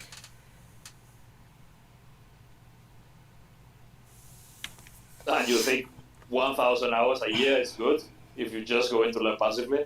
1,000 hours a year of inputs, and in 10 to 20 years, you'll be speaking the language like a 4-year-old. That's really not how that works. Like, okay, this just already doesn't make any bloody sense. Just in time for retirement. So, you get my point, right? The baby advice, it doesn't really hold up for an adult. But, I mean, we've not actually established what that advice is. Because we live in the real world. We have deadlines, meetings, families, bills, goals, workouts. We don't have the luxury of unlimited time and zero responsibilities. But here's the good news. You don't need thousands and thousands of hours to become fluent. You just need to stop acting like a child. You need to stop trying to learn like a child. And you need to start learning like an adult. What does that exactly mean? That's what actually works. Focus on high-frequency vocabulary. The 20% Okay, this is like literally not what works. of vocabulary that make up 80% of the words you'll encounter. So, like, what are you doing with it, though? I mean, are you memorizing? Because, like, you'll be picking up if you have the right kind of input. And the key to that, the fundamental, you want to break that down, because I know it is easy to feel like you're constantly hearing that you're doing something, doing it wrong, because there's so many versions of this advice, and so many of them are contradicting each other, or at least apparently contradicting each other, or sometimes they're contradicting themselves, and everything like that. The keys are, really, fundamentally, that it's something you can spend a lot of time with because you enjoy it, and you're understanding at least some of what's going on. Whether that's coming from some of the words they're using, or whether that's coming from extra linguistic context and cues and things like that. Yeah, like learn like an adult ineffectively, apparently. The language. Learn real useful sentences for conversation. The conversations you But want to how? Like, that's not the question. Like, okay, you can do that, but how are you doing that? be able to have.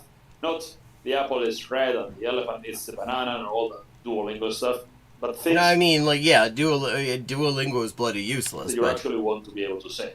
Do a lot of repetition. Active repetition. Repeat things aloud all the time. A lot of shadowing, a lot of listening and repeating. You can't get good at speaking if you don't do a lot of speaking practice and a lot of drills. And above all, you need to be very consistent. A few minutes of focused, consistent work with the right sentences. I mean, this sounds like rote memorization, which, again, is not useful. I mean, see, what he's doing here is sort of acting like the fact that you may have other responsibilities means that your language acquisition device fundamentally works differently. It's lots and lots of hours of comprehensible inputs listening passively and watching YouTube videos. Well, that is not all that comprehensible input is. I mean, this is an annoying thing, but comprehensible input includes talking to people and getting stuff back from them. Like, I was reminded of another example of where, like, a comprehensible input happened in a daily interaction I had. I responded to you. I didn't see you, and I didn't see you initially, but I said hello. Was there something specifically that you... Let me see. Did I miss something here?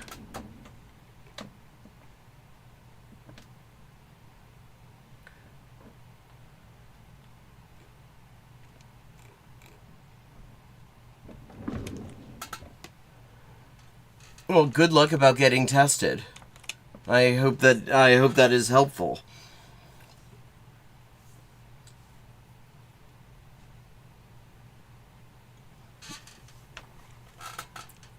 Like, for example, there was at the Tesco Metro near where I was living for a while.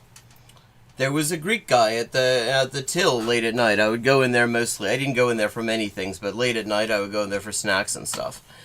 And we would speak in Greek, and and I find out he was Greek. I would like try with my rudimentary Greek, and so we would like sort of go through the routine of checking things out at the till in Greek. And he the first couple times he said a word that I'd never heard before, apodiksi. I mean, I'd never heard it before because I had never done this in Greek before. But because of the context, it was clear he was asking whether I needed a receipt. And so that was comprehensible input. Like, lots of things are comprehensible input beyond just like watching YouTube videos or like podcasts or whatever.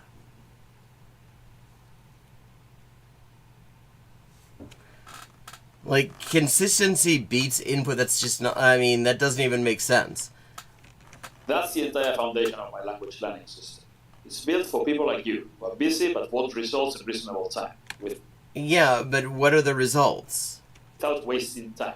Because what you want is to be able to understand and speak the language as soon as possible. You don't want to spend more time learning the language. You want... Yeah, except that it does take a certain amount of time. There's no getting around that.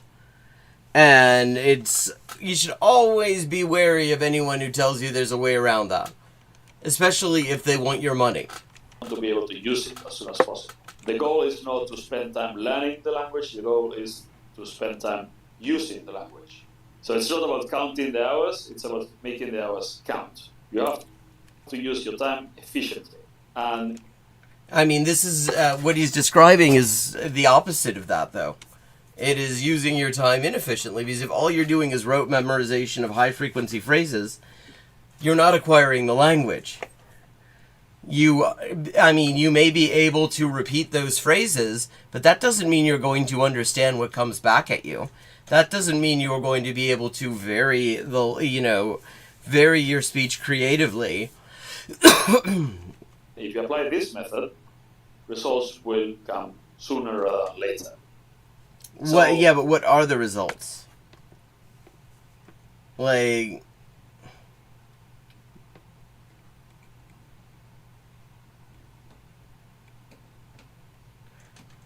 Yeah, I mean... No. Okay, we watched Language Jones do a really, shitty video about pronouns a few months ago, and now he's done another one. You're still wrong about pronouns. And I want to see what kind of hot mess we get into here. Because he was quite wrong about pronouns the last time we checked in on him. Wrong about pronouns. If you're not new to the channel, you already know what time it is. I hope you have your beverage of choice nearby because we're talking about pronouns, baby. If all y'all don't know what a pronoun is, man's gonna tell you guys. Jordan Peterson has been rambling about them for a few years, but... Okay. I mean...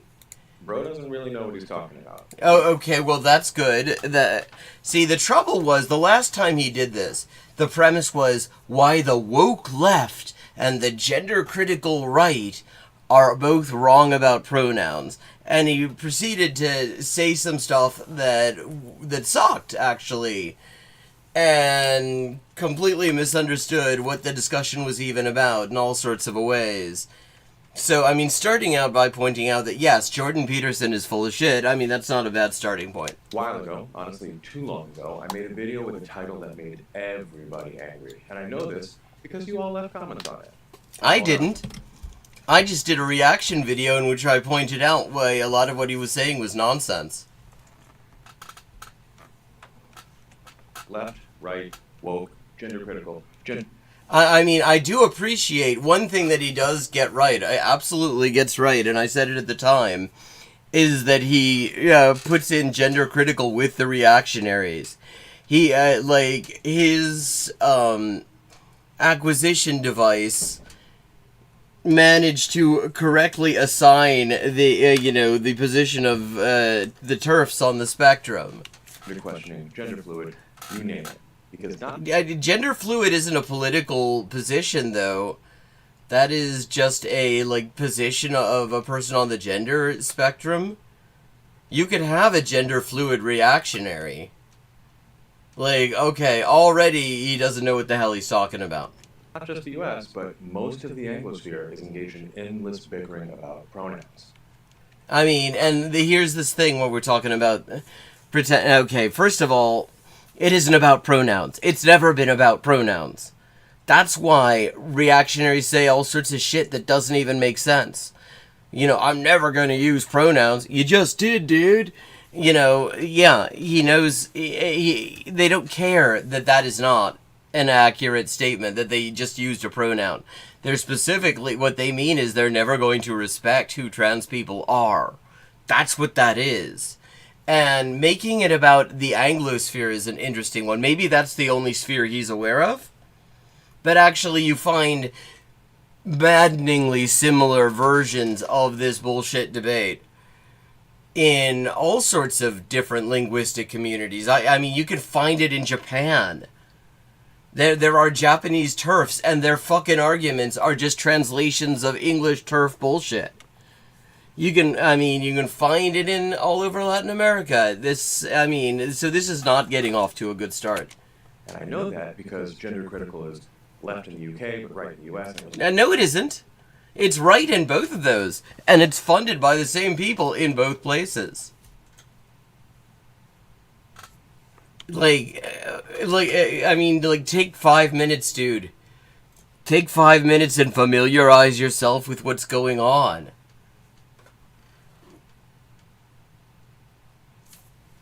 The whole thing. But I don't care about that. Well, yeah, I mean, you can tell because you didn't bother to find out about that. The pronouns are a proxy war for religious and political ideologies. I mean, yeah, except no. Like, okay, where are you going with it? First of all, that's not how proxy wars work. Yeah, I know. I'm clearly right because everybody says what I said sucks. And I pointed that out. If you missed that video... Actually, I mean, it did not feel like you pointed that out. In fact, my biggest, most overarching criticism of the video he's talking about is that he treated it like it was he treated it like it actually was about pronouns and refused to acknowledge what was actually at stake. Now, I mean, I will add to that he's misusing the word proxy war. I'll link it at the end because it's worth a watch. Spoiler alert, it wasn't. I mean, it's like, if he had just wanted to do a video that was interesting stuff about how pronouns work from a linguistic standpoint, there was some interesting stuff in there. But instead, he used this fucking framing, and it became just a hot mess of reactionary bullshit. But I'll summarize my 6 points here so we can move on to even more good stuff. More implies that there was good stuff previously, though, and a very provocative suggestion on how to replace singular they that I think Why do we need to replace singular they, though? Like, why do we need to replace it? What, because fucking shitheads are angry about it? Everybody should follow immediately. You're all gonna love it. I love a dash of controversy. Today we're gonna talk about a lot of what I left out of the last video. Oh god, like, okay. Chat, where the hell are we going here? Including a little more linguistics. We're going to discuss how pronouns do and don't change, and we're going to get to that spicy suggestion for replacing singular they. Oh god, I mean, I love people who are clearly just proud of being spicy. That's always a sign that there's a good take incoming. Like, get ready, there's going to be a great take when somebody's entire metric, especially a reasonably well-off, academically trained white dude who decides his take is gonna be spicy. His metric is it pisses people off. Like that, you know there's never a bad take that comes from that. If you're new to the channel, I'm Dr. Taylor Jones. I've got a PhD in linguistics, and I'm an expert on culture and cross-cultural communication. And here on the channel, I mean, and one thing to note, because he annoyed me in another video that we didn't really look at much. Because he did a thing on spotting fake polyglots, and there were some aspects of it that were actually potentially useful. Though I think that there is, as Erica pointed out the last time that Erica was here while we were looking at some of this investigating, there gets to be sort of a toxic transvestigation vibe in some of that stuff. But the thing is, he says this thing about, he knows somebody's a charlatan if they say they're an expert in a field and they've never had an academic publication in it. Now, there are two things to note about that, which is you can acquire that expertise outside of academia a lot of the time, especially when it comes to stuff that does not require, like, a lab setting, like things to do with language. And the other thing is, he made a bunch of claims about language acquisition, which by his own admission is not his specialized field within linguistics. One of the most ridiculous ones being to use the State Department's State Department's figures on how long it takes for a person, an English native speaker, monolingual, to learn a language to an unspecified degree of fluency using the Foreign Service Institute's eminently shitty methods. And he used that to prove that there are certain amounts of language, that it was implausible that somebody could learn a certain number of languages because, look, the State Department says that it takes this many hours of instruction to learn the language, and it's like, that's not how that works. Like, Crashing in 1982, in the book that I discussed in the video,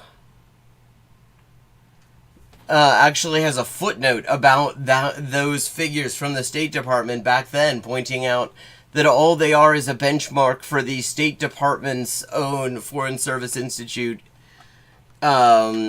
method, not an objective metric of how long it takes to acquire a language to any degree. I love discussing language learning, and culture. Oh, I would agree with that entirely. This week, buckle up. It's going to get bumpy. This is Language Jones.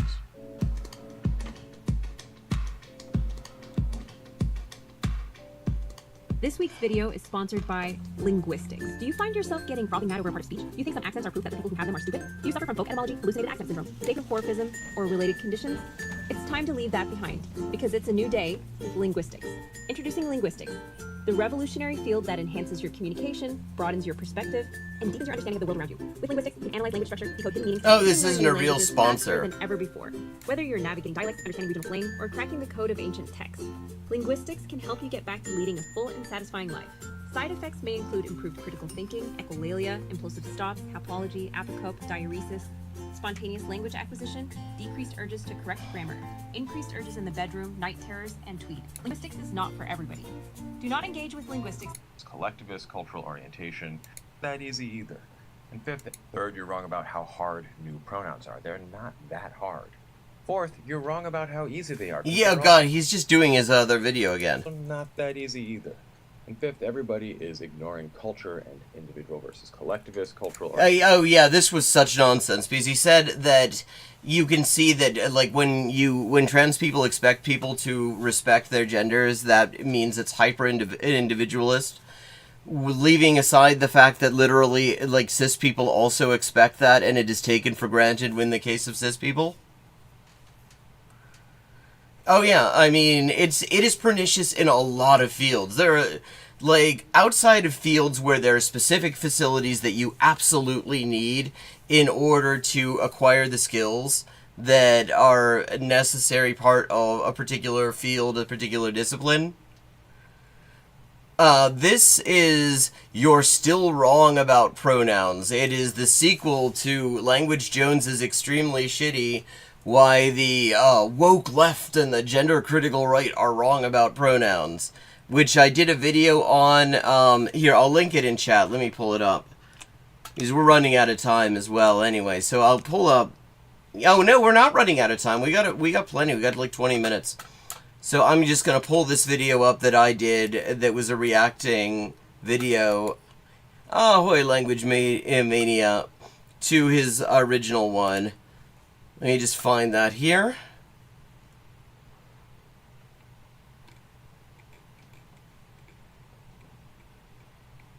Oh, here we go. It is 6 Ways Not to Talk. Get shareable link. About the intersection between trans rights and linguistics.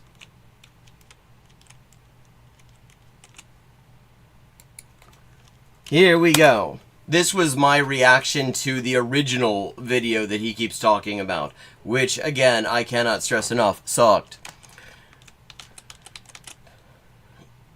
Orientation, and that's a main battleground here. No, it really isn't. It absolutely is not the main battleground. Sixth, you're wrong about inclusion. I covered everything from Star Trek to Singing in the Rain and pronouns from German to Zulu, which I might discuss here too, so it's worth a watch after this. But I realized in the last year or two since I released that video that I didn't necessarily explain, what the fuck a pronoun actually is. I gave some examples of pronouns being weird or gender and linguistics not being what you might think it is, but a lot of people have asked for a basic explanation. So I'm going to do that. That link, just to be clear, is to my response video to his first one. And it introduces something called the red flagometer, the red flag counter, which I'm rather proud of. But along the way, I'm going to touch on old pronouns English doesn't have anymore. New pronouns you probably don't realize are pronouns. His overarching point is that he is very clever. He is a very smart boy. He is a very smart boy, and he has the best brain. How languages naturally develop new pronouns, even though pronouns are claimed to be a closed class that doesn't admit new members, and a spicy suggestion for gender fluid and gender non-conforming English speakers. So, pronouns. What are they? At their simplest, they're a word or a group of words that can substitute for a noun or a noun phrase. That needs some unpacking. Yeah, I mean, okay, but so what? In linguistics, we think of things in terms of phrases, whose class is determined by what is, in some sense, the most important word in the phrase. So, cheese is a noun. Like, if he were to just talk about the linguistics of pronouns, it would be interesting. Because the pronouns are a very interesting thing in language, because all sorts of languages use them differently and have different ideas of what can become a pronoun. I mean, it's actually a legitimately fascinating thing to look into, because you have systems of absolute pronouns. That's my term. In like Indo-European languages, for the most part, there are exceptions like Afrikaans. You have systems of where pronouns are relational, where the pronouns that I will use to describe myself will depend on who I'm describing myself to. And in fact, like, the pronoun that I might use for the second person in some situations will be the pronoun I use for the first person in others. Like, Vietnamese works like that. There is legit very interesting linguistic stuff around pronouns. And if this guy were to stick to that, which I imagine he would do a really good job with, if he were not so obsessed with trying to, like, stick his oar into a debate that he clearly does not understand and does not seem to have a very good take on in general, I would legitimately think that he would do a much better job of it. Is a noun. A cheese wheel is a noun phrase made up of two nouns. A big yellowish green dog is a noun phrase, even though it's got adjectives in it. So I can say, I saw a big yellowish green dog eating a little cheese, but then you can ask, did he finish it? He replaces big yellowish green dog, which is already getting tedious to say, and it replaces the cheese wheel. Pronouns are actually a subtype of proform. They're the ones that replace nouns. It's right there in the name, dummy. Yeah. But there's other proforms like did so, as in I asked her to help and she did so right away. It's replacing helped, it's replacing the verb. Where our political and ideological discussion goes off the rails actually happens before we even think about gender. I love it when a guy who has no personal stake in the discussion that he's talking about decides where that discussion went off the rails. That there's never anything questionable or dodgy about that. If you can believe it. Think about pronouns in your bio. It's always some shit like she, her, hers, or they, them, theirs. Yeah. Okay. So what? Great. Except that's barely scratching the surface of either case marking or types of pronouns. Like, who gives a shit? Who gives a shit? I've often found it odd that we include both, like, the nominative and objective case. Well, I think part of what might be confusing is that he's very straightforward about what he's really trying to say. But, like, why would we include every single fucking case of the pronouns? Like, why? Like, I mean, we're not usually changing pronouns between cases. We're using one pronoun. I mean, if you were to just put she as the pronoun in your bio, we would understand, because of how she behaves in the English language, that also includes her. That her is a form of she, even though, like, that does not include, it is morphologically completely different. Like, so shut up. But people think you're being a smartass when your third-person pronouns in bio are he, him, to him, with him, his, himself, each other, who... Well, because you fucking are. To whom, with whom, whose, somebody, not someone, and it governs subjunctive mood. I mean, English does have cases. I mean, English has the nominative case. It has the possessive, which is also a genitive case. I mean, although mostly it is in pronouns. The only one that includes any form changing is the possessive or genitive. He does, Atta, he does speak in riddles. Because the thing is, he does not want to just outright make the ideological point that he's trying to make, because he knows that the ideological point that he's trying to make sucks.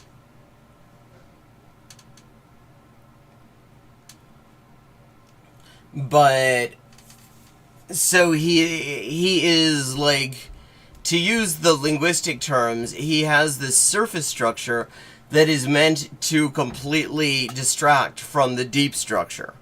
I think he really does speak in riddles. Etc. Pronouns come in a lot of flavors. There's the personal pronouns, I, me. There's the reflexive pronouns like myself. But there's also a lot more than just me, myself, and I. Like, who cares? Again, like, he gets into this stuff, and it's like, this has nothing to do with the stakes of the discussion. We all know this to one extent or another. The people who are saying, like, that they don't want to use fucking pronouns, they do this anyway. Everybody knows that they don't really mean that. There's reciprocal, like each other, as in Spider-Man and other Spider-Man saw each other. Or demonstrative pronouns like this. All very true. And see, that's the thing. This is what is maddening about this guy. if he were just talking about this stuff from a straight linguistic standpoint, pun intended, incidentally, I think it would be fascinating, because this is a fascinating topic in linguistics. But he is always trying to sneak this, like, ideological, fucking transphobic shit in there under the cover of making a straight-up linguistic discussion. And that, I mean, it rings all sorts of alarm bells, and it strikes me as just kind of cowardly and dishonest.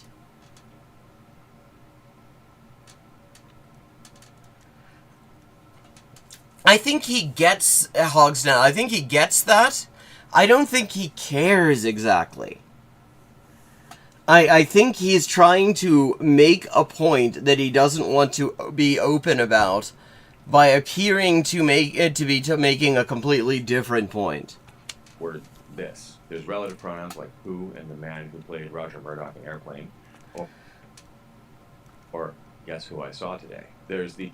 I mean, like, for example, it's like if I were to say that what a lot of people do not get about the rectum is that it's not just a hole, and go into a lot of discussion about the sigmoid colon and the soft muscle and the tissue and the villi and everything like that. Like, I'm making a point about anatomy, but the reason I'm bringing this up is actually that I'm low-key calling him an asshole. That is just another version of what he's doing here.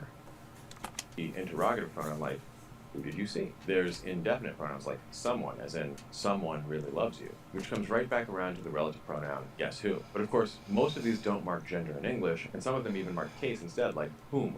Some mark both, like him or each other. Try saying, each other saw the Spider-Man. It doesn't work unless you're going for a J.J. Jameson meets E.E. Cummings thing. Now, in linguistics, not all of these are still considered pronouns because we've restricted that term to more specific... See, I mean, that is what he's doing. And it means that you have to, like, respond to this on a level that he is very assiduously avoiding exposing.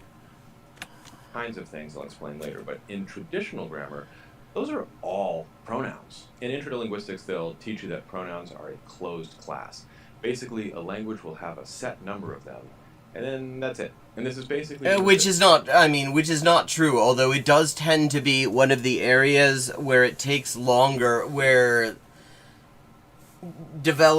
things tend to be more static than other things.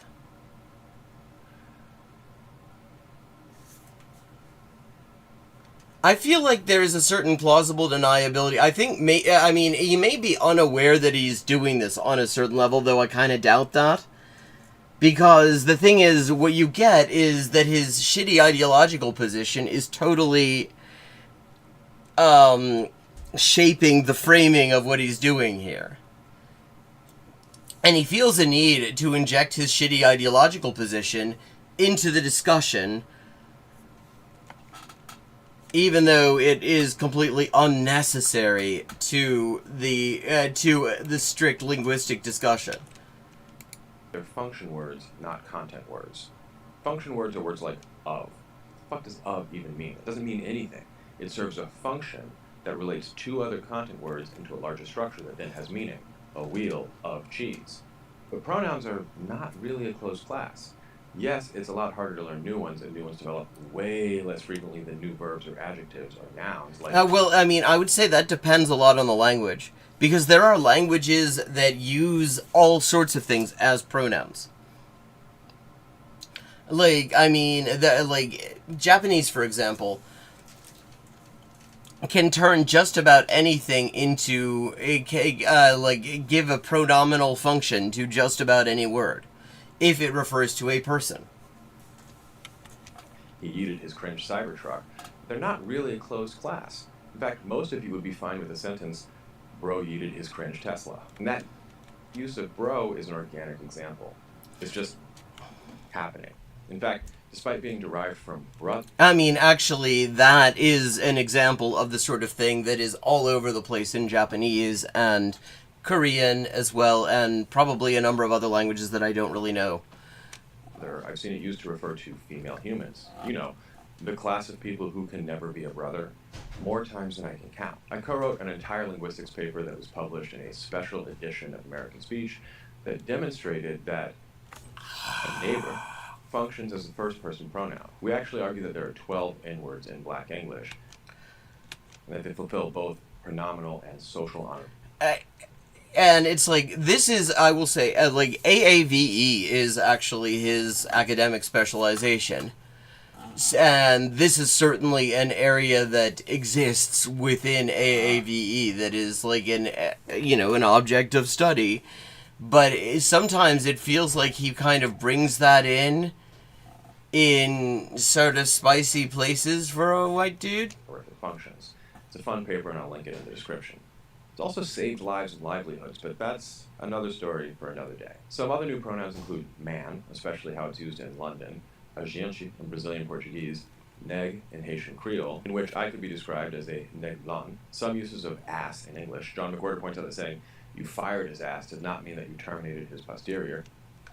And depending on how far back you want to go, você in Portuguese from West Merced. Yeah, I mean, all of this is true, and all of it. See, it's like this is what makes him maddening. Because this is interesting stuff. This actually legitimately fascinates me when you really get into these things. And these are actually, I should note, like, these are examples that I would be using, although I don't know enough about Haitian Creole to know that that is the language I'm interested in, but I've never really done much with it. But it's like, he manages to stick this sort of framing in here that makes it toxic as hell. Generic in French, and tons of others. And that's just the ones that developed naturally. There's also ones that didn't develop naturally, like they and them in English. And no, I don't mean the new gender-neutral third person. I mean the whole damn paradigm. Those are Viking pronouns that replaced the actual English pronouns about 1,000 years ago.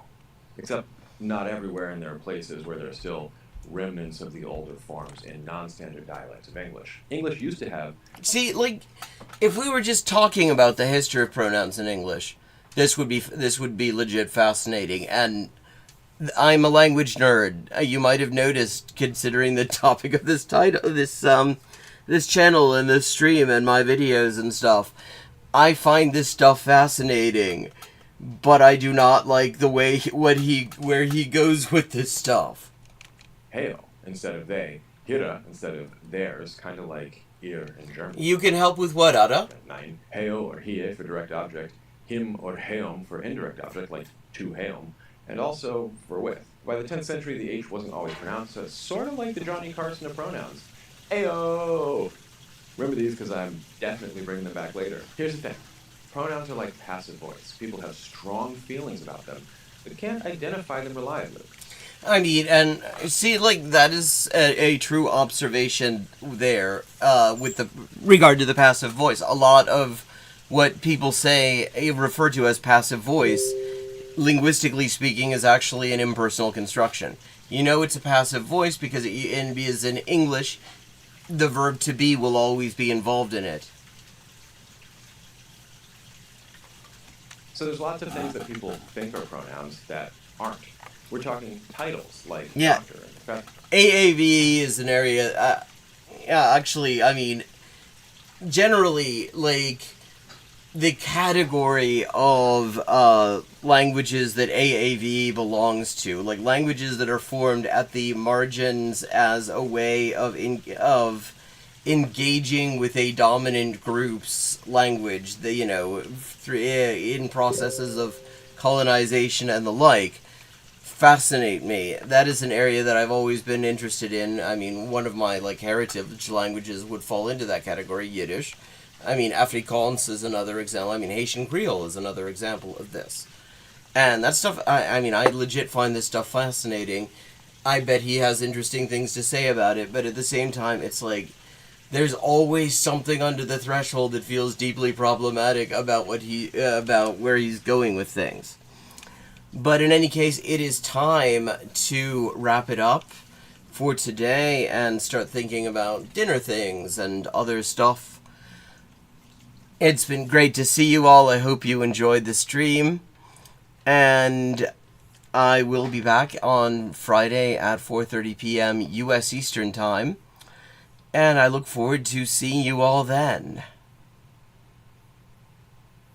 Yeah, it would be nice bringing people in with clickbait and then showing them good takes, which is like the ideal thing. The ideal